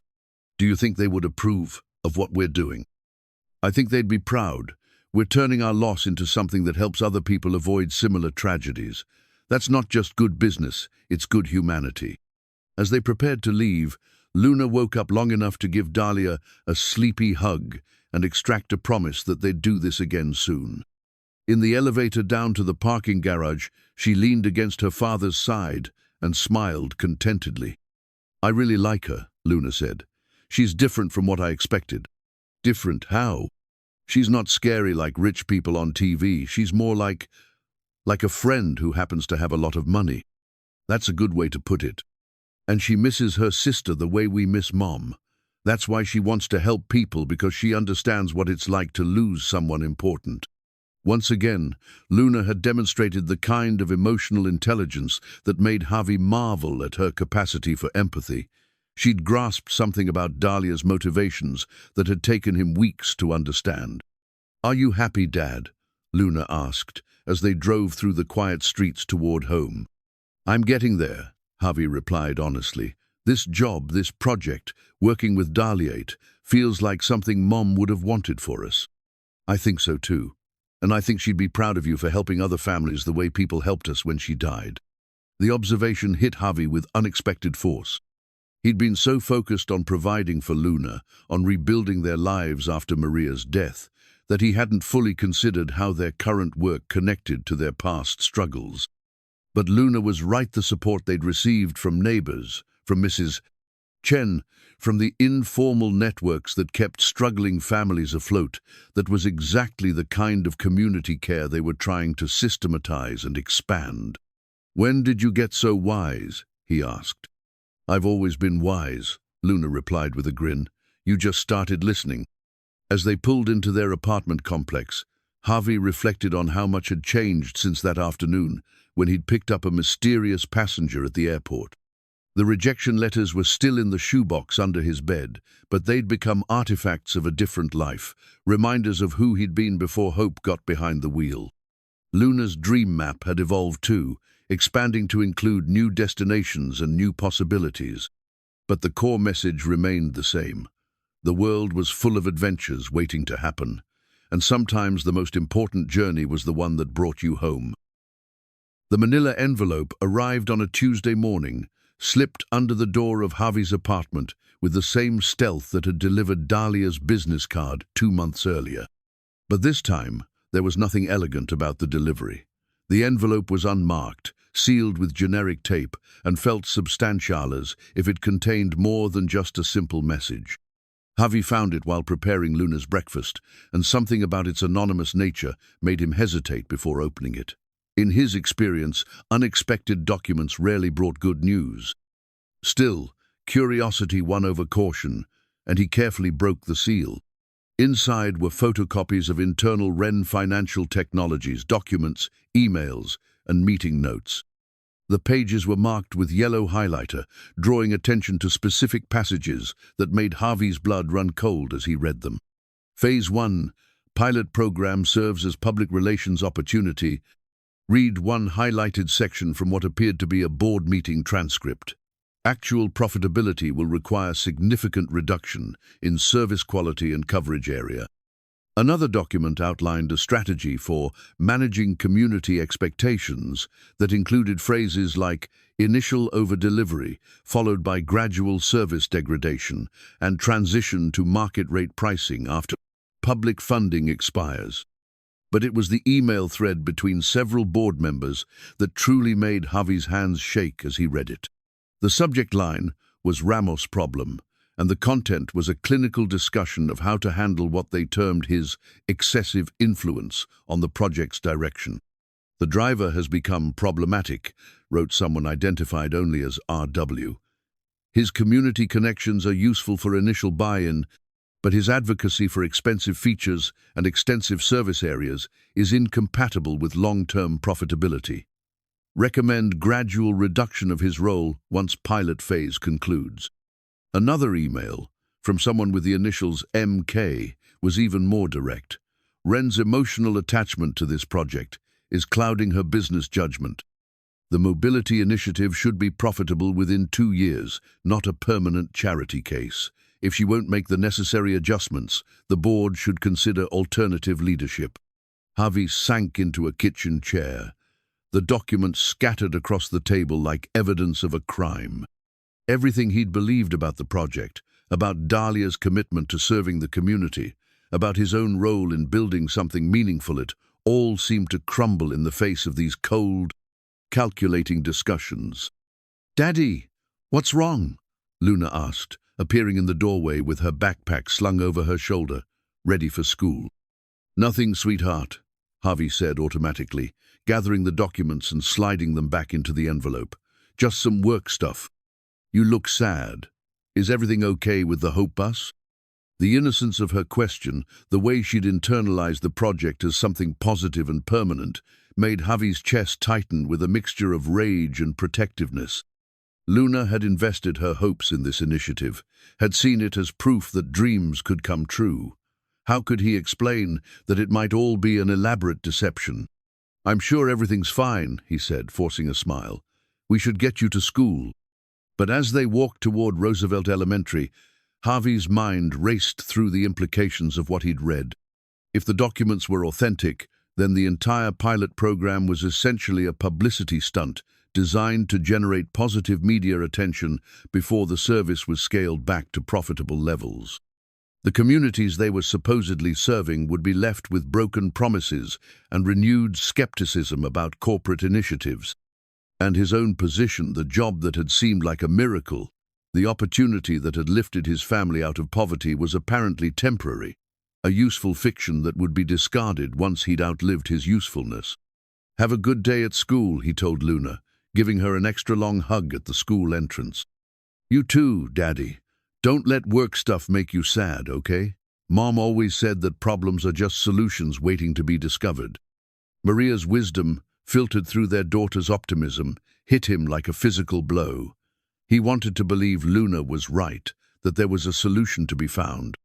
But the evidence in the envelope suggested that the problem was bigger than he'd imagined, and the solution might require him to make choices that would affect not just his own future, but the futures of everyone who'd placed their trust in the mobility initiative. The drive to Dahlia's office felt longer than usual, each red light giving him more time to process what he'd learned and to decide how to respond. By the time he reached the Meridian Tower, he'd made his decision. He would confront Dalia directly, show her the documents, and demand an explanation. If she was complicit in the deception, he would quit immediately. If she was being manipulated by her own board, then maybe they could find a way to fight back together. But when he arrived at the 40th floor, Dalia's assistant informed him that she was in an emergency board meeting and wouldn't be available until after lunch. The timing felt ominous, as if the forces described in the documents were already moving to implement their plans. "Is everything all right?" Sarah asked, noticing his expression. "You look like you've seen a ghost." "Just tired," Javi replied, though he felt more like he'd been punched in the stomach. "I'll be in the conference room if she needs me."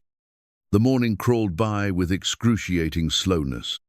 Javi tried to focus on routine tasks, reviewing passenger feedback, updating route maps, coordinating with the shuttle operators, but his mind kept returning to the documents in his briefcase. Every interaction with his colleagues felt tainted by the knowledge that his position was apparently viewed as temporary and problematic by the people who ultimately controlled the project's fate. At 12:30, Dalia finally emerged from the boardroom, her usually composed demeanor showing signs of strain. She walked directly to his desk, her expression unreadable. "We need to talk," she said quietly. "My office now." The tone in her voice suggested she knew something was wrong, and Javi wondered if the board meeting had been about the same issues outlined in the anonymous documents. He followed her to her office, closing the door behind them. "I received some disturbing information this morning," Dalia began, but Javi interrupted her. "So did I," he said, placing the manila envelope on her desk. "Someone wanted me to see these." Dalia's face went pale as she examined the documents, her jaw tightening with each page she read. "Where did you get these?" "They were slipped under my door. No return address, no signature, just the evidence that everything we've been working on is apparently a lie." "It's not a lie," Dalia said firmly, "but it's under attack. There are people on my board who view this project as a vanity expense rather than a legitimate business initiative. They've been pushing for changes that would gut the program's effectiveness. And my job? According to these emails, I'm a problem that needs to be managed." "You're not a problem. You're the conscience of this project. That's exactly why certain board members want you gone." Javi felt a surge of anger that surprised him with its intensity. "So this is real? They're really planning to destroy everything we've built?" "They're planning to try, but they don't understand that this project isn't just about profit margins. It's about honoring Elena's memory, about creating something that actually helps people. I won't let them turn it into just another corporate exploitation scheme." "What are you going to do?" Dalia was quiet for a long moment, her fingers drumming against her desk as she considered her options. "I'm going to fight them. But I need to know, are you willing to fight with me? Because if we do this, if we stand up to the board, there's no guarantee we'll win. You could lose your job, your benefits, your security. Luna's college fund, your health insurance, everything could be at risk." Javi thought about Luna's trust, about the families who'd signed up for the pilot program, about the communities that were counting on them to follow through on their promises. What's the alternative? Let them gut the program and betray everyone who believed in us. The alternative is to accept the changes, keep your job, and try to make the best of a compromised situation. That's not really an alternative. That's just a different kind of failure. I was hoping you'd say that, Dalia said, and for the first time all day, she smiled. Because I've been thinking about how to restructure the entire project to make it board-proof. It would mean some significant changes, but it might be our only chance to preserve what we've built. What kind of changes? I'd have to step down as CEO and create an independent non-profit to manage the mobility initiative. Transfer the technology, the vehicles, the operational infrastructure, everything, to an organization that can't be influenced by profit-driven board members.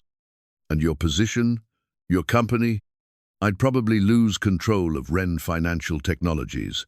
The board would install new leadership, and I'd be out. But the mobility project would survive, and that's what matters. Javi stared at her, amazed by the casualness with which she was discussing the potential destruction of her professional life. You'd give up your company to save this project. I'd give up my company to honor my sister's memory and keep faith with people like you and Luna. Money can be earned back. Trust, once broken, is almost impossible to repair. The weight of her decision settled over both of them. They were no longer just talking about a transportation initiative. They were discussing the choice between personal security and moral integrity, between individual success and community responsibility. There's something else, Dalia continued, her voice dropping to almost a whisper. The person who sent you those documents, I think, I know who it was. Someone inside the company? Someone who's been documenting the board's plans for weeks, waiting for the right moment to expose them. Someone who believes in what we're doing and wants to help us fight back. Who?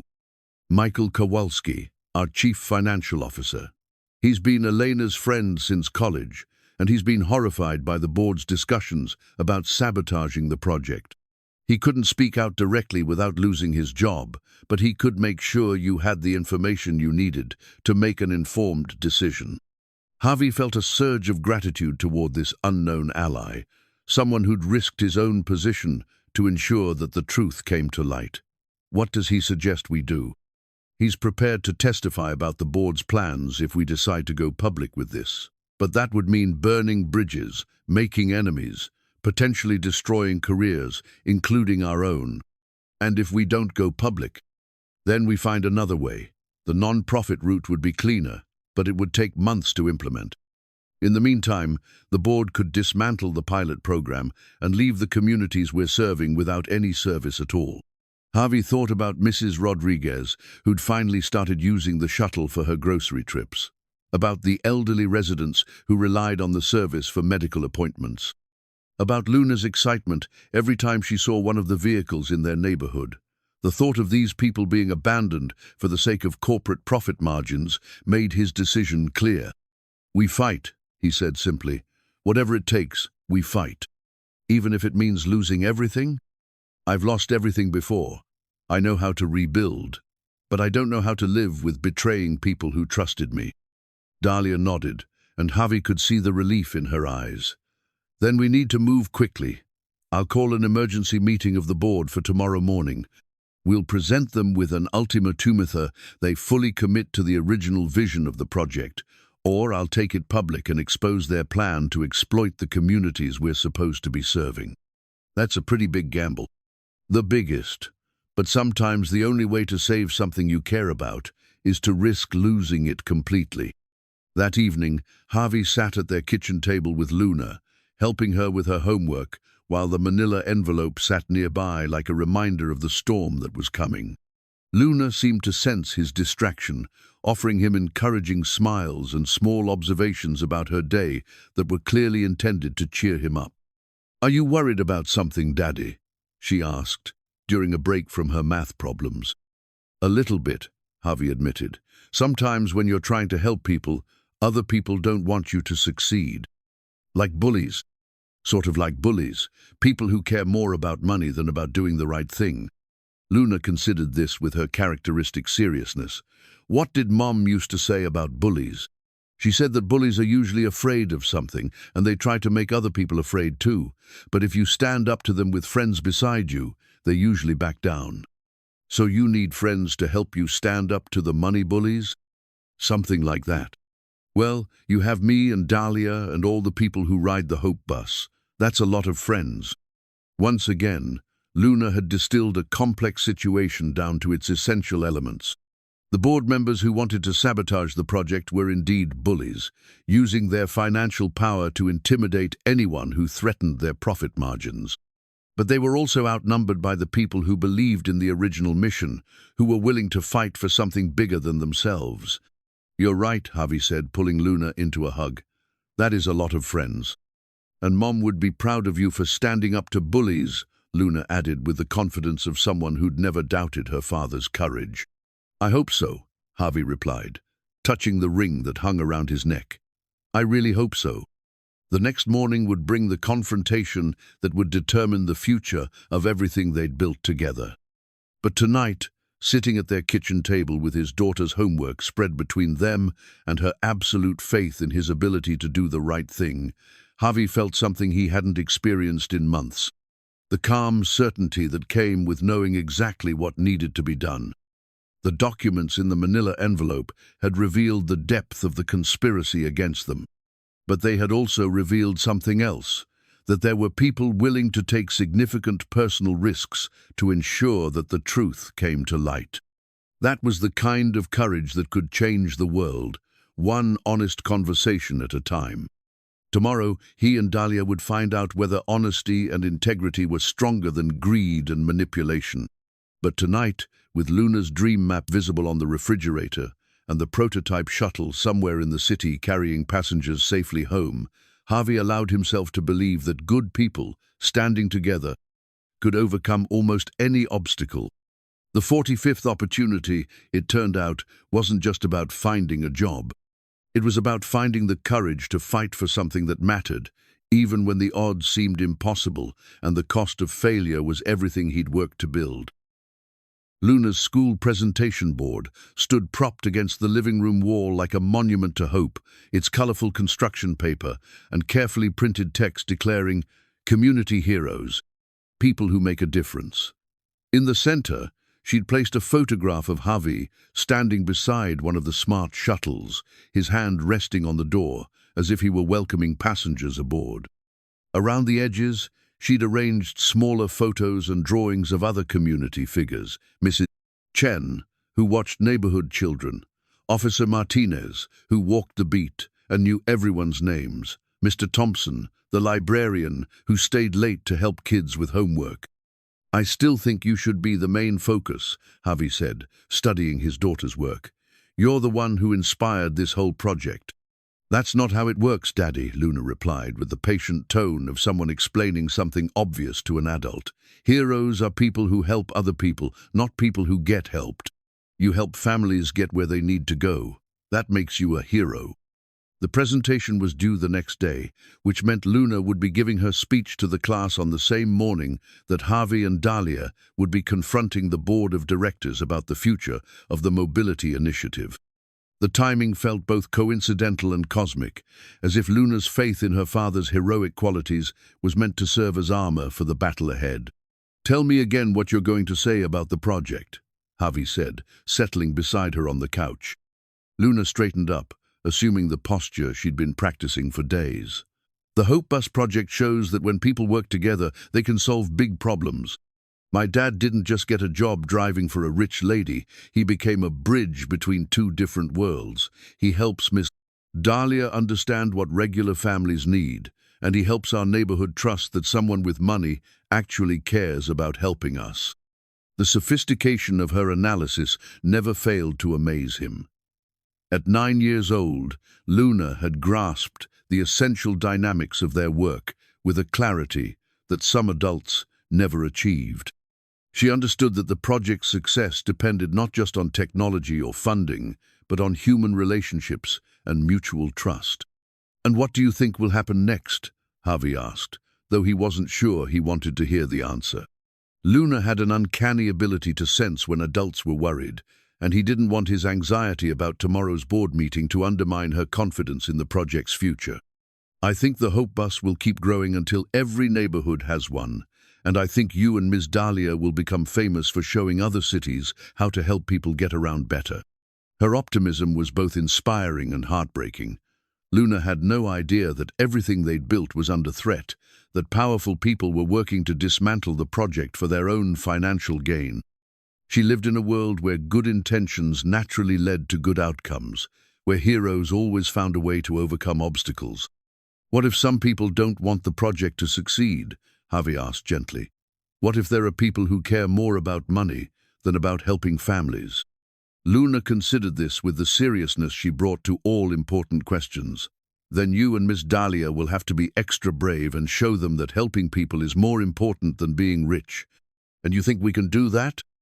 "I know you can, because you're my dad, and my dad doesn't give up when something is important." The absolute certainty in her voice made Javi's throat tighten with emotion. Luna's faith in him had become a driving force in his life, a responsibility that felt both overwhelming and empowering. She believed he was capable of heroic acts, and that belief had a way of making heroism feel possible, even in the face of seemingly impossible odds. "I should probably get some sleep," he said, checking the time. "Tomorrow's going to be a big day." "For both of us," Luna agreed. "I'm presenting my hero project, and you're saving the Hope Bus. I'm not sure it's going to be that simple." "It might not be simple, but it's still what's going to happen. Mom always said that when you're doing the right thing, the universe finds a way to help you succeed." Maria's wisdom, filtered through Luna's unwavering optimism, had become a source of strength that Javi drew on whenever doubt crept in. He kissed his daughter goodnight and watched her carry her presentation board to her room, treating it with the careful reverence of someone who understood its importance. The board meeting was scheduled for 9 a.m., which meant Javi would need to drop Luna off at school early and drive directly to the Meridian Tower. Dalia had called that evening to confirm their strategy and to share intelligence that Michael Kowalski had gathered about the board members' positions. 3 of the 7 board members are definitely opposed to the project in its current form, she'd explained. 2 are firmly supportive. That leaves 2 swing votes, and we need both of them to maintain control. "What are our chances?" "Honestly, about 50-50, but we have some advantages they don't know about. The community response has been overwhelmingly positive, and we have documentation of every promise we've made. If they try to gut the program, we can show exactly how they're betraying the communities we committed to serve. And if we lose, then we implement the backup plan. I transfer everything to the non-profit, take the fight public, and hope that media pressure forces them to reconsider." The backup plan would essentially mean burning down Dalia's corporate empire to save a single project. It was the kind of sacrifice that spoke to her character, but it also raised the stakes for everyone involved. If they lost tomorrow, the consequences would extend far beyond their own careers. Javi spent the early morning hours reviewing the presentation materials they'd prepared, double-checking the passenger testimonials and community impact data that would form the backbone of their argument. The numbers were compelling. Ridership had exceeded projections by 40%. Passenger satisfaction ratings were consistently above 90%, and the service had already generated measurable improvements in employment and healthcare access for residents of the pilot neighborhoods. But he knew that numbers alone wouldn't be enough. Board members who were determined to prioritize profit over purpose would find ways to dismiss even the most impressive statistics. The real battle would be fought over competing visions of what corporate responsibility looked like in practice. At 7:30 a.m., Luna emerged from her room dressed in her best school clothes and carrying her presentation board with practiced care. She'd rehearsed her speech so many times that Javi could probably recite it from memory, but she remained focused and determined, treating the assignment with the seriousness of someone who understood that words had power. "Nervous?" he asked as they drove toward Roosevelt Elementary. "A little, but excited too. Mrs. Patterson says that when you're nervous about something important, it means you care about doing it right. Mrs. Patterson is a smart teacher." "She is, and she's really interested in the Hope Bus project. She said that if more kids had reliable transportation, They could participate in after-school programs and field trips that they can't do now. She's right. That's one of the things we're trying to fix. So today, when you're talking to the board people, you can tell them about all the kids who would benefit. Sometimes grown-ups forget about kids when they're making decisions. Luna's suggestion was astute. The board members were unlikely to be swayed by abstract discussions of transportation equity, but they might respond to concrete stories about children missing educational opportunities because of inadequate transit options. That's a very good point, Javi said. I'll make sure to mention that. And tell them about Mrs. Rodriguez's mother, who can finally get to her doctor appointments without having to ask for rides. And Mr. Kim, who got that job at the warehouse because he knew he could get there reliably. Luna had been paying attention to the project's impact in ways that surprised Javi with their depth and detail. She'd absorbed the human stories behind the statistics, understanding that each data point represented a real person whose life had been improved by their work. "You're going to be an amazing advocate someday," he told her. "I'm already an amazing advocate. I'm just not old enough to vote yet." They pulled up to the school entrance, where other children were arriving with their own presentation boards and projects. Luna gathered her materials with the efficiency of someone who'd learned to take care of important things. "Good luck today, Daddy," she said, giving him a hug that lasted longer than usual. "Remember that you're fighting for all the families who need the Hope Bus. That makes you extra strong. Good luck with your presentation. I'm proud of you, no matter what happens." "I know, and I'm proud of you too." As Javi watched Luna walk into the school building, her presentation board balanced carefully in her arms and her head held high with confidence, he felt a surge of determination that surprised him with its intensity. This fight wasn't just about preserving his job or even protecting the mobility initiative. It was about proving worthy of his daughter's faith, about showing her that adults could keep the promises they made to children, about demonstrating that integrity and courage were more than just words. The drive to the Meridian Tower felt different than usual, charged with the energy of impending confrontation. Javi had been in business meetings before, but never one where the stakes were so high or the opposition so determined. Today would determine whether good intentions could survive contact with corporate reality, whether a project born from personal tragedy and nurtured by community trust could withstand the forces that sought to exploit it. As he pulled into the parking garage, Javi touched the ring hanging around his neck and thought about Maria, about Elena, about all the people who weren't here to see the fight, but whose memories demanded that it be fought anyway. Luna was right, was fighting for families who needed the Hope Bus. But he was also fighting for the idea that business could be a force for good, that profit and purpose didn't have to be mutually exclusive, that sometimes the most important victories were the ones that couldn't be measured in dollars and cents. The elevator ride to the 40th floor felt like ascending toward Judgment Day. But as the doors opened and Javi stepped into the familiar offices of Wren Financial Technologies, he carried with him Luna's absolute certainty that heroes always found a way to do the right thing. Today, he would find out whether a former warehouse worker and single father could be the kind of hero his daughter believed him to be. The boardroom on the 42nd floor of the Meridian Tower felt like a courtroom, its polished mahogany table reflecting the morning light that streamed through floor-to-ceiling windows. 7 board members sat in leather chairs that probably cost more than Javi made in a month, their faces displaying the kind of professional neutrality that could mask either support or hostility with equal ease. Dalia sat at the head of the table, her presentation materials arranged with military precision. Javi occupied the chair to her right, acutely aware that he was the only person in the room who hadn't graduated from an Ivy League business school or served on multiple corporate boards. But he was also the only person who knew what it felt like to count grocery money or worry about making rent, and that knowledge had become his qualification for being here. "Before we begin," said Robert Walsh, the board chairman, "I want to thank everyone for adjusting their schedules for this emergency session. Ms. Wren has requested this meeting to discuss the mobility initiative, which has been generating considerable attention both within the company and in the media. Walsh's tone was carefully neutral, but Javi noticed the way he emphasized the word attention, as if media coverage were inherently problematic rather than evidence of public interest in their work. "Thank you, Robert," Dalia replied, rising to activate the presentation screen. "I've called this meeting because I believe we're at a critical juncture for this project.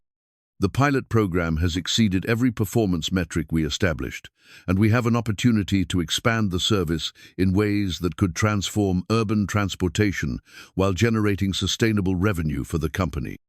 The first slide showed ridership data, passenger satisfaction scores, and community impact measurements. The numbers were impressive by any standard: 40% above projected usage, 93% passenger approval rating, and documented improvements in employment, healthcare access, and educational participation for residents of the pilot neighborhoods. "These results are certainly encouraging," said Margaret Kim, one of the board members Javi recognized from the email thread. "But I think we need to examine the underlying economics more carefully. Mr. Kowalski, could you walk us through the financial projections?" Michael Kowalski, the CFO, who had apparently leaked the documents to Javi, stood and moved to his own presentation materials.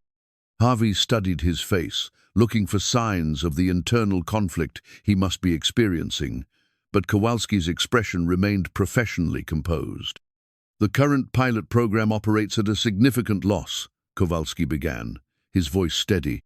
"When we factor in vehicle costs, insurance, staffing, and maintenance, we're spending approximately 2.8 for every dollar of revenue generated. That's unsustainable in the long term." "However," Dalia interjected, "those numbers don't account for the external benefits that the service generates. Increased employment in the service areas, reduced emergency healthcare costs, improved educational outcomes. These create value that doesn't appear on our balance sheet, but represents real economic impact." "Theoretical economic impact," corrected Patricia Stevens, another board member. "We can't run a business on theoretical benefits, no matter how socially desirable they might be." Javi felt his pulse quicken as the conversation moved toward the territory outlined in the leaked documents.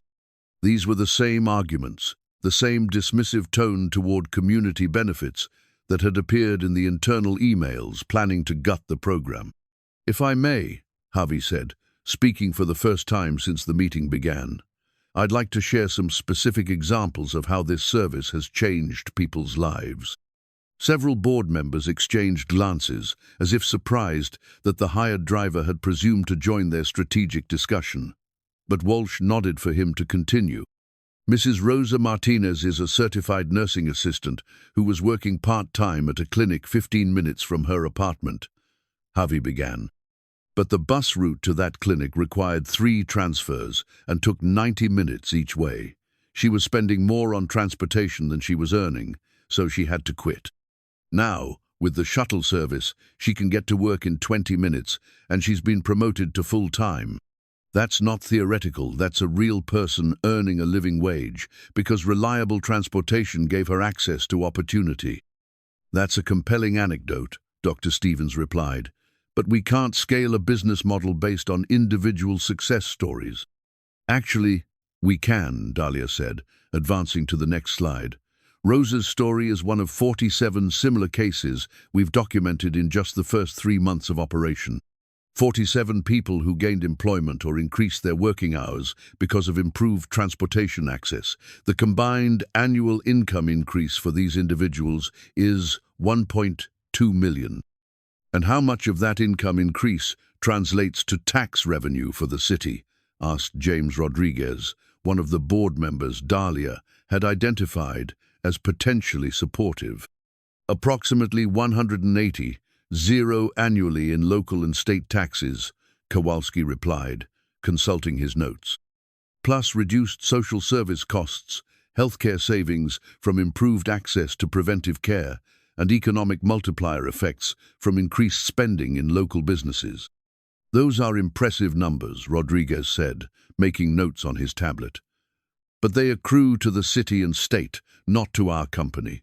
What's our path to profitability?" This was the crucial question, the one that would determine whether the board saw the project as a sustainable business initiative or an expensive charity program. Dalia had prepared extensively for this moment, but Javi could see the tension in her shoulders as she prepared to make the case that would either save or doom their work. "Our path to profitability has three components," Dalia said, advancing to a slide that outlined the business model. "First, premium service tiers for business travelers and affluent commuters who value reliability and comfort.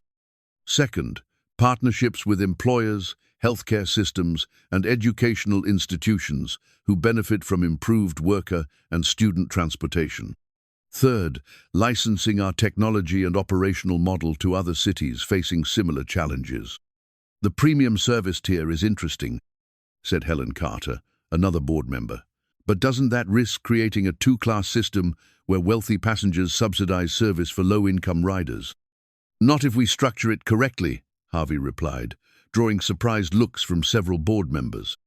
"The key is to make sure that premium services enhance the overall system rather than detracting from it.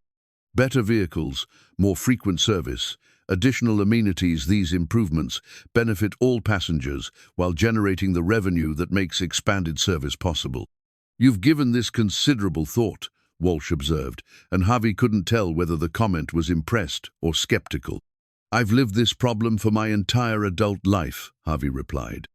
"I know what it's like to choose between keeping a job and being home when your child gets sick because you can't afford reliable transportation.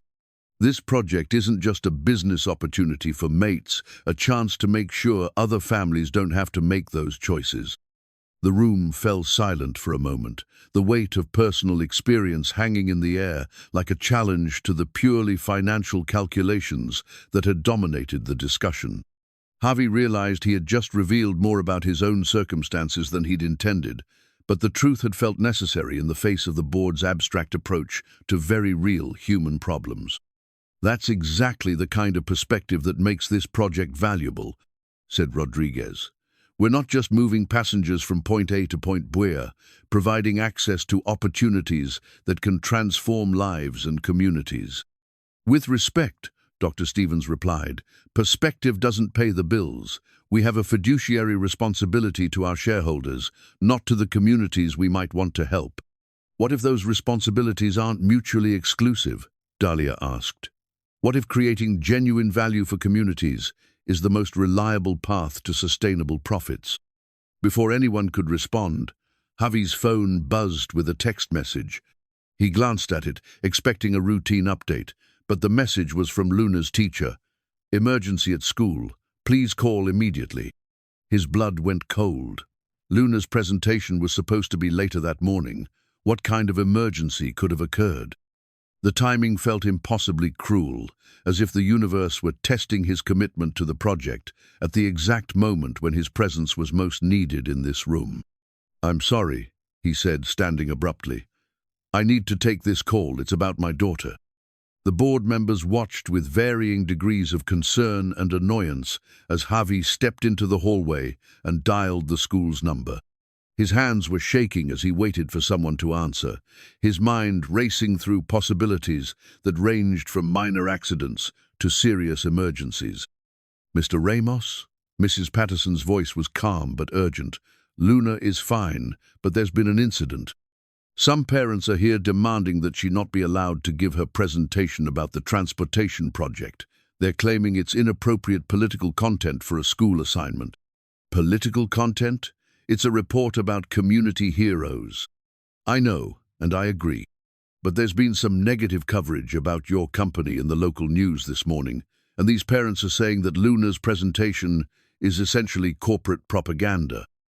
Javi felt the world tilting around him. Someone had leaked information about the board meeting, about the internal conflicts surrounding the project, and now Luna was being punished for her father's involvement in a corporate controversy she didn't even understand. "What do you need me to do?" he asked. "I need you to come to the school and help us resolve this situation. Luna is upset, and she's insisting that she has the right to give her presentation as planned. But I can't allow it if it's going to create a disruption in the classroom." Through the boardroom's glass walls, Javi could see the heated discussion continuing without him. Dalia was gesturing emphatically at the presentation screen, while several board members leaned forward with obvious skepticism. This was the moment when the project's future would be decided, when his voice and experience were most needed to counter the arguments of those who wanted to reduce the initiative to a profit-maximizing scheme. But Luna needed him too. She was facing her own battle, defending her father's work and her own beliefs against adults who wanted to silence her because of corporate politics she hadn't created and didn't understand.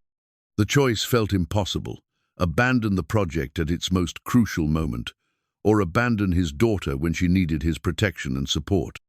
But as Javi looked through the glass at the board members' faces, he realized that the choice wasn't really about strategy or timing. It was about what kind of person he wanted to be, what kind of father Luna deserved, and what kind of principles were worth fighting for, regardless of the cost. "I'll be there in 20 minutes, he told Mrs. Patterson, and ended the call. Javi burst through the doors of Roosevelt Elementary like a man running toward a fire, his dress shoes clicking against the polished linoleum as he navigated the familiar hallways that had become a second home over the past year. The school secretary directed him toward the principal's office, where voices could be heard through the closed door, some raised in anger, others trying to maintain professional calm. Luna sat in a chair outside the office, her presentation board propped against the wall beside her, her small hands folded in her lap, with the kind of dignity that made Javi's chest swell with pride, even as his heart broke for what she was enduring. She looked up when she saw him, her face brightening with relief but not surprise, as if she'd never doubted that he would come when she needed him. "Daddy," she said, standing to hug him, "they're saying I can't talk about you and Miss Dalia because some people think you're doing bad things with money." "I know, sweetheart. Mrs. Patterson called me. Are you okay?" "I'm okay. But I'm confused. Why would helping people get to places they need to go be a bad thing?" Before Javi could answer, the office door opened, and Mrs. Patterson emerged, followed by Principal Rodriguez and three parents whose faces were flushed with the kind of righteous anger that came from believing they were protecting children from corrupting influences. "Mr. Ramos," Principal Rodriguez said, "I'm glad you could get here so quickly. We have a situation that requires some delicate handling." "What kind of situation?" Javi asked, though he'd already pieced together the general outline from Mrs. Patterson's phone call and the news alerts that had been buzzing on his phone during the drive from downtown. "These parents," Mrs. Patterson said, gesturing toward the three adults, "are concerned that Luna's presentation promotes a corporate agenda that's currently under investigation for financial irregularities." "Financial irregularities?" Javi felt his temper flare. "What investigation?" One of the parents, a woman Javi recognized from school pickup but had never spoken to, stepped forward with the aggressive posture of someone who'd been practicing this confrontation in her mind. "There was a story on Channel 7 this morning about how your company has been misrepresenting the costs of that bus project, how it's really just a way to get public subsidies for a private business venture." "That's not true," Luna said, her voice small but determined. "My daddy helps families. He doesn't steal money." "Honey," the woman said, her tone becoming patronizing in the way that adults sometimes used when explaining disappointing realities to children. "Sometimes grown-ups say they're helping when they're really helping themselves." "Don't talk to my daughter like that," Javi said, his voice carrying the kind of controlled fury that made the woman take a step back. "And don't accuse me of lying when you don't know anything about the work we do." "We know enough," said another parent, a man whose expensive suit suggested he might work in the financial sector. "We know that your company has been bleeding money on this transportation boondoggle, and now they're trying to cut services while keeping the public funding. That's fraud, and you're right in the middle of it." The accusations hit Javi like physical blows, not because they were true, but because they revealed how quickly the narrative around their work had been twisted into something unrecognizable. The leaked board documents had obviously been shared with reporters, but without the context that would explain Dalia's fight to preserve the project's original mission. "You don't understand what you're talking about," Javi said, struggling to keep his voice level for Luna's sake. The only financial irregularity is that we're spending too much money helping people instead of focusing on profits. The board wants to cut services to make more money, and we're fighting to prevent that. So, you admit there are financial problems, the first woman said triumphantly, as if she'd scored a debating point. I admit that doing the right thing is sometimes more expensive than doing the profitable thing, Javi replied. But that doesn't make it wrong. Mr. Ramos, Principal Rodriguez interjected, I think we all want what's best for the children. Perhaps Luna could modify her presentation to focus more generally on community service without specific references to the transportation project.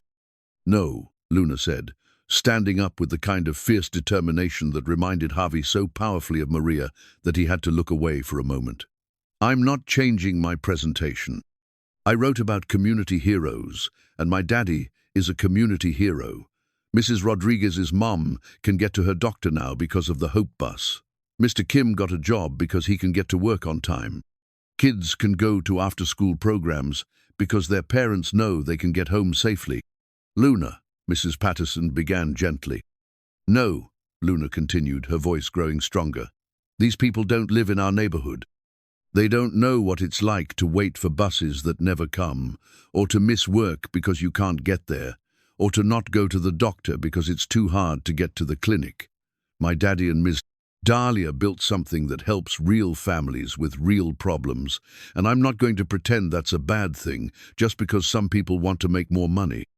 The room fell silent, adults staring at the 9-year-old who had just articulated the moral stakes of the situation with a clarity that none of them had managed. Luna's presentation board sat against the wall like evidence in a trial, its colorful photographs and carefully written text, a testament to her belief in the power of ordinary people to make extraordinary differences. Luna makes some valid points, said a new voice from the doorway. Everyone turned to see Dalia entering the office, still wearing the professional suit she'd had on for the board meeting, but looking slightly windblown, as if she'd driven very fast to get here. Ms. Wren, Principal Rodriguez said, clearly surprised. I wasn't expecting. I came as soon as I heard what was happening, Dalia said, moving to stand beside Javi and Luna. I couldn't let Luna face these accusations alone, especially when they're based on misrepresentations of our work. And you are? Asked the man in the expensive suit, his tone suggesting he already knew the answer, but wanted to establish his own importance. I'm Dahlia Ren, CEO of Ren Financial Technologies, and the person ultimately responsible for the mobility initiative that Luna wrote about. I'm also someone who believes that children should be encouraged to celebrate the adults who make their communities better, not silenced because of corporate politics they had nothing to do with. Corporate politics that you created, the first woman said accusingly. This whole project is falling apart because you can't manage your own finances. This project is under attack because some people believe that helping low-income families access transportation is less important than maximizing shareholder returns. Dalia replied, her voice carrying the kind of authority that came from years of boardroom battles. We're not failing, we're succeeding so well that it threatens people who profit from keeping communities underserved. That's a convenient narrative, the man said, but the financial reports don't lie. You're right, they don't, Dalia agreed. The financial reports show that we've invested heavily in serving communities that other companies have ignored because they're not immediately profitable. We've prioritized access over profit margins, reliability over cost-cutting, and community trust over quarterly earnings. If that's a crime, then I'm guilty as charged. Luna stepped forward, holding her presentation board with both hands. Can I please just give my speech? I worked really hard on it, and I want to tell people about the heroes in our community. Sweetheart, Mrs. Patterson said gently, maybe this isn't the right time. It's exactly the right time, Luna interrupted, and the authority in her young voice silenced the room. These people are saying that helping families is wrong, that making it easier for people to get to work and school and the doctor is bad. But that's not true. I see the Hope Bus in my neighborhood every day. I see Mrs. Martinez smiling when she gets off after work because she doesn't have to walk 6 blocks from the regular bus stop. I see kids from my school who can stay for art class because they know they can get home safely." She turned to face the three parents directly, her chin raised with a courage that made Javi's throat tighten with pride. "You don't live where I live. You don't know what it's like. But you're trying to stop me from talking about people who make life better for families like mine. That's not protecting kids, that's protecting yourselves from feeling bad about not helping." The silence that followed Luna's words was complete, the kind of quiet that comes when a fundamental truth has been spoken and everyone in the room knows it. The three parents looked uncomfortable, their righteous anger deflated by the simple honesty of a child who had witnessed the real-world impact of the work they were trying to dismiss. "Out of the mouths of babes," Principal Rodriguez said quietly, and Javi could see the decision forming in her expression. "Luna, I think your classmates would benefit from hearing your presentation exactly as you prepared it. Mrs. Patterson, when is your next class scheduled?" "In 10 minutes, Mrs. Patterson replied, glancing at her watch. "But are we sure this is appropriate given the circumstances?" "I think it's exactly appropriate," Principal Rodriguez said firmly. "Luna has written a thoughtful analysis of community service, and she has every right to share it with her classmates. If some adults have concerns about corporate politics, they can address those concerns through appropriate channels, but we don't silence children because adults are having disagreements." "Thank you," Luna said, hugging her presentation board to her chest. "Can my daddy and Miss Dalia come listen? I want them to hear what I wrote about them." "Of course they can," Mrs. Patterson said, smiling for the first time since the confrontation began. "I think they've earned the right to hear what their biggest supporter has to say." As the group began to disperse, the three parents gathered near the door, their expressions suggesting they weren't entirely satisfied with the outcome, but recognized they'd lost the moral high ground when a 9-year-old had articulated the stakes more clearly than any of them. "This isn't over," the woman said to Javi as she passed. "There are still serious questions about your company's financial practices." "You're right," Javi replied calmly. "There are serious questions like whether a business has an obligation to serve communities that can't afford premium prices, whether corporate success should be measured only in dollars or also in human impact, whether the people who design services should understand the lives of the people who need those services. Those are questions worth exploring," Dalia added, "and I'd welcome the opportunity to discuss them with anyone who's genuinely interested in finding solutions rather than just scoring political points." The parents left without responding, but their departure felt less like a victory than a reprieve.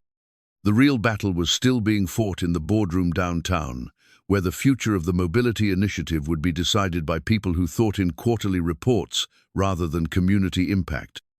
"I need to get back to the board meeting," Dalia said to Javi. "But I wanted to make sure Luna knew that her work matters, regardless of what happens with the corporate politics." "What's happening with the board meeting?" Javi asked, though he wasn't sure he wanted to hear the answer. "They voted to continue the discussion until you return.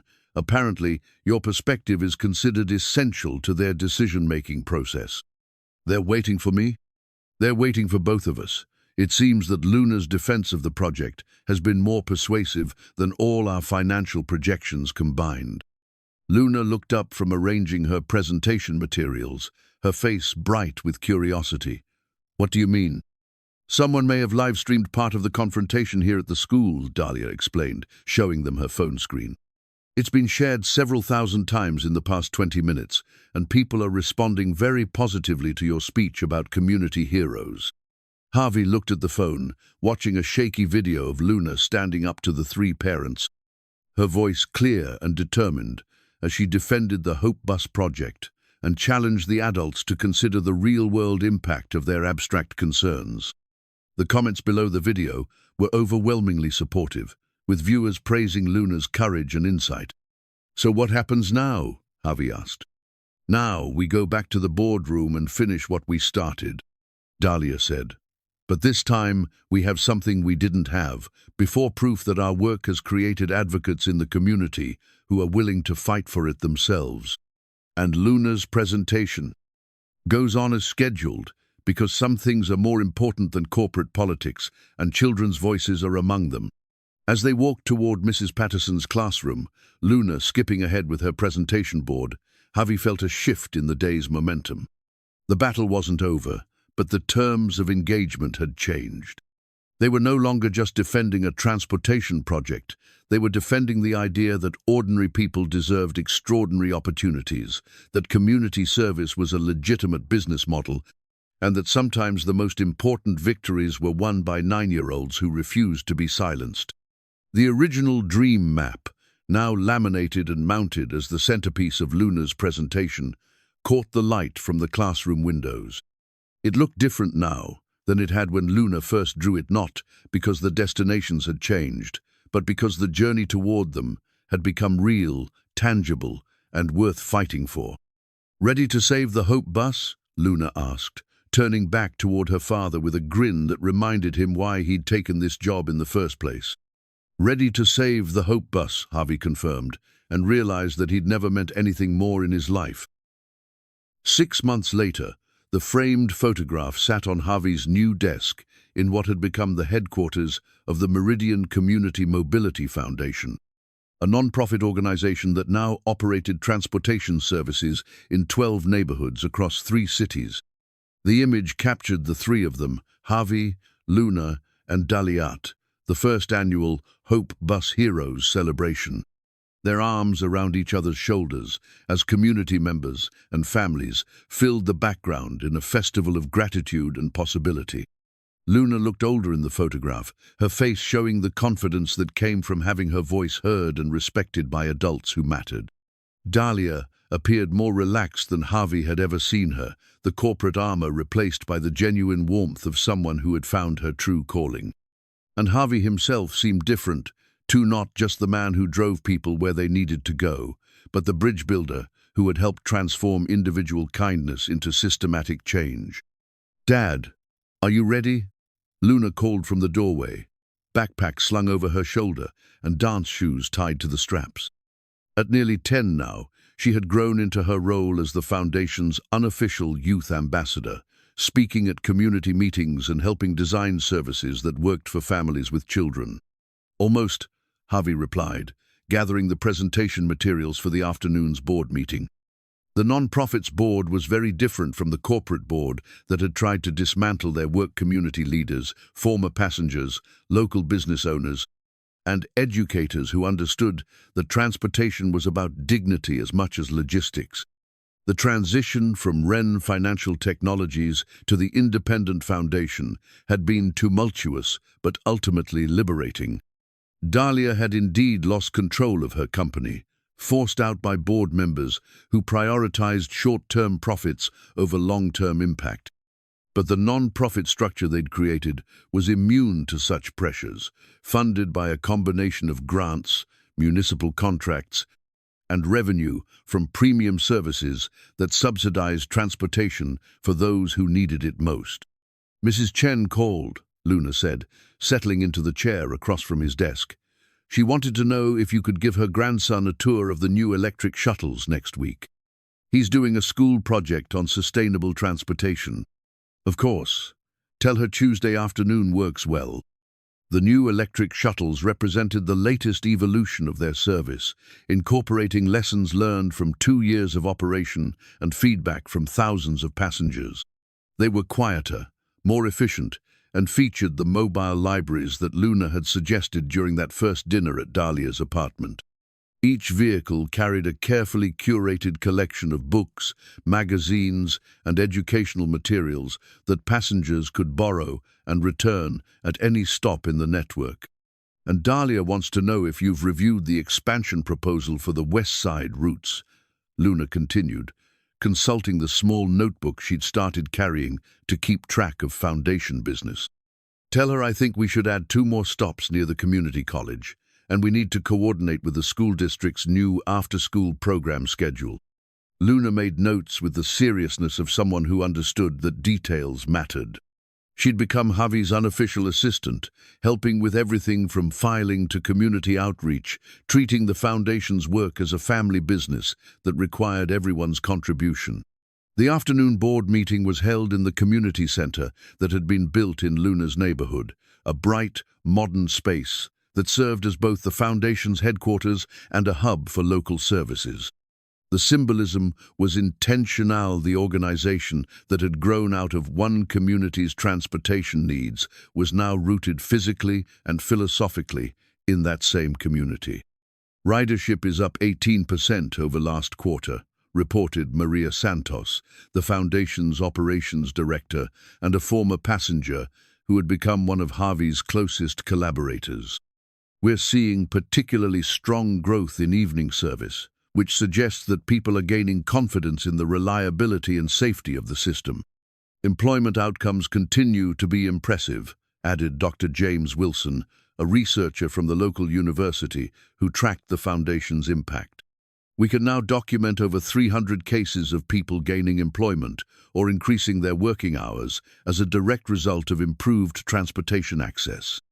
The annual income increase for these individuals is approaching $5 million. Javi thought about Mrs. Martinez, who had become a supervisor at the clinic where she worked, and Mr. Kim, who had been promoted to warehouse manager. Their success stories had been joined by hundreds of other people who had transformed access to transportation into access to opportunity, who had proved that sometimes all someone needed was a reliable way to get where they were going. The partnership with the regional hospital system is generating significant revenue, continued Michael Kowalski, who had left Wren Financial Technologies to become the Foundation's chief financial officer. Healthcare workers get subsidized transportation to and from their shifts. The hospital reduces parking and recruitment costs, and we generate enough income to expand service to underserved areas. And the technology licensing program? Asked Dalia, who served as the Foundation's executive director. 12 cities have expressed interest in implementing our model, Javi replied. We've got pilot programs starting in Phoenix and Baltimore this fall, with Detroit and Nashville following in the spring. The growth was both exhilarating and sobering. Each new city represented thousands of people who could benefit from improved transportation access, but also new responsibilities and challenges that required careful attention to maintain the quality and community focus that had made their original program successful. I want to make sure we don't lose sight of our core mission as we expand, Dalia said, echoing concerns that Javi shared. We're not just licensing technology, we're transferring values. Each new program needs to be rooted in the communities it serves, guided by people who understand the actual transportation challenges that residents face. That's why we're requiring community partnerships for every licensing agreement, Javi explained. No city can implement our model without identifying local leaders who will serve on the governing board and help adapt the service to local needs. After the meeting, Javi and Luna walked through the neighborhood toward their new apartment, a 2-bedroom place 3 blocks from the community center that felt luxurious compared to their old 1-bedroom, but was still solidly middle class. The Foundation paid Javi a modest but sufficient salary, and Luna's college fund was growing steadily thanks to the education benefits that had been part of his original contract with Dalia. "Do you ever miss the old apartment?" Luna asked as they passed their former building.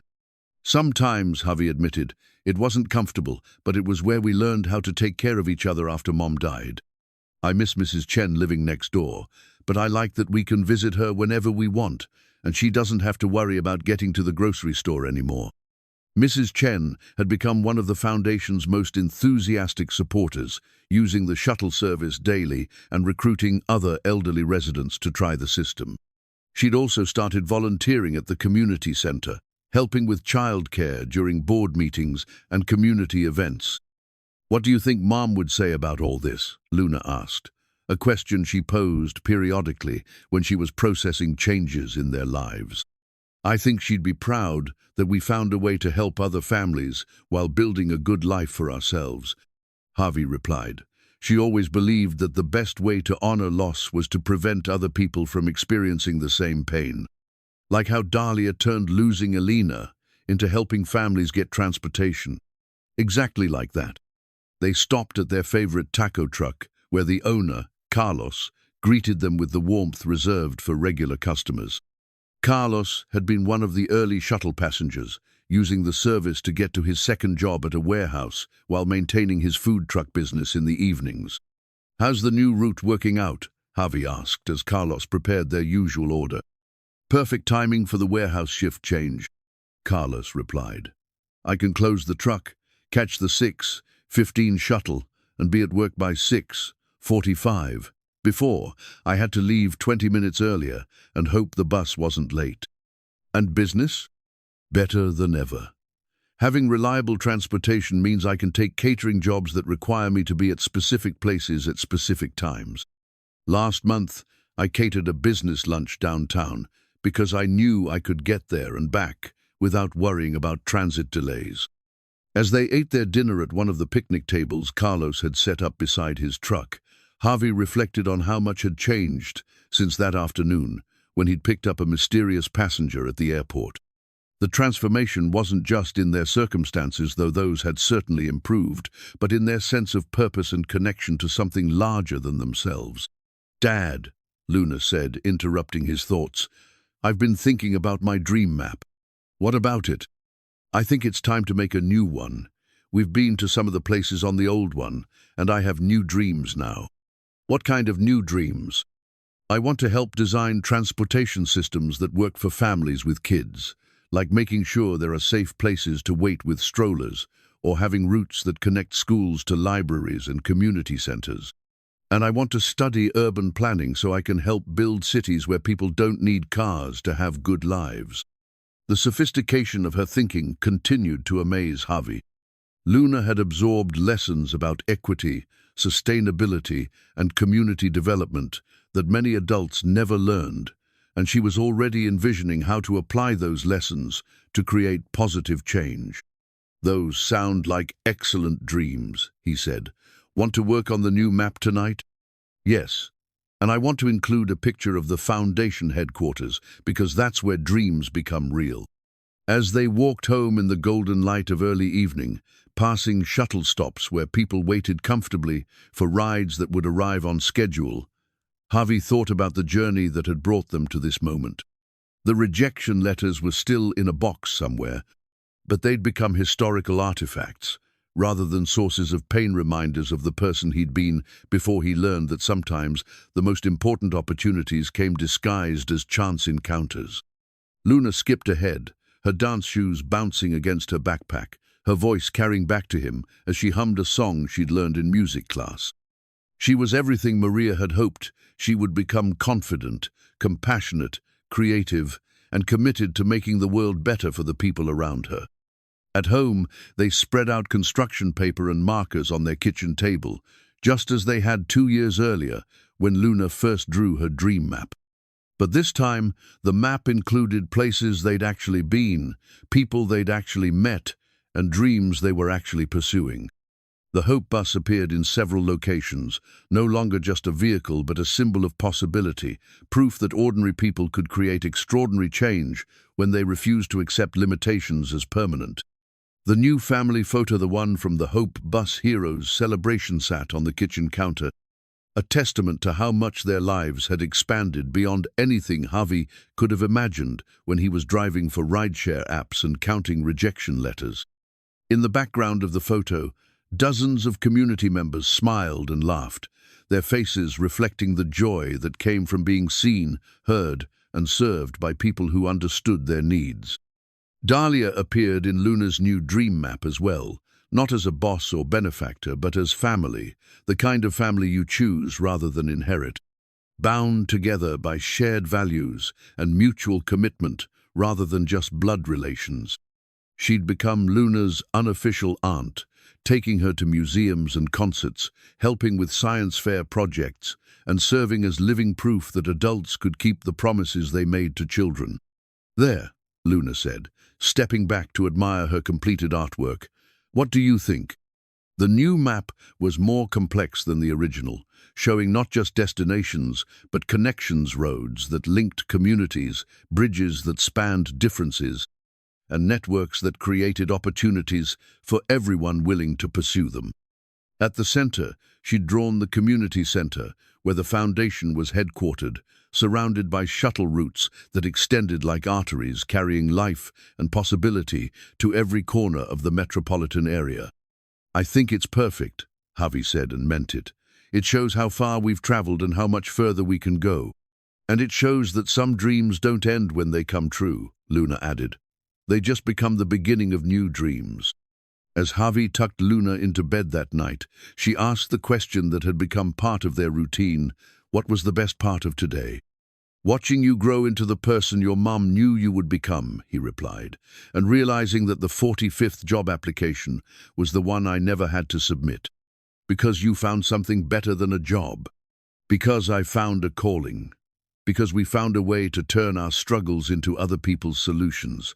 Because we learned that hope, when it gets behind the wheel, can take you places you never imagined." Luna smiled and closed her eyes, content in the knowledge that tomorrow would bring new opportunities to make the world a little better, one ride at a time.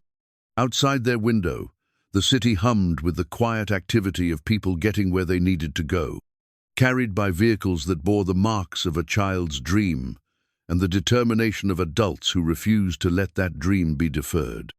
The Hope Bus project had become something larger than transportation, larger than business, larger than the sum of its individual components. It had become proof that when good people work together with genuine intentions, they can create change that ripples outward in ways they never anticipate, touching lives they'll never meet and solving problems they never knew existed. And in a small apartment where a father and daughter had learned to carry hope through their darkest moments, the circle was complete. Dreams had become reality, reality had become service, and service had become the foundation for new dreams that would carry them forward into whatever adventures awaited them down the road.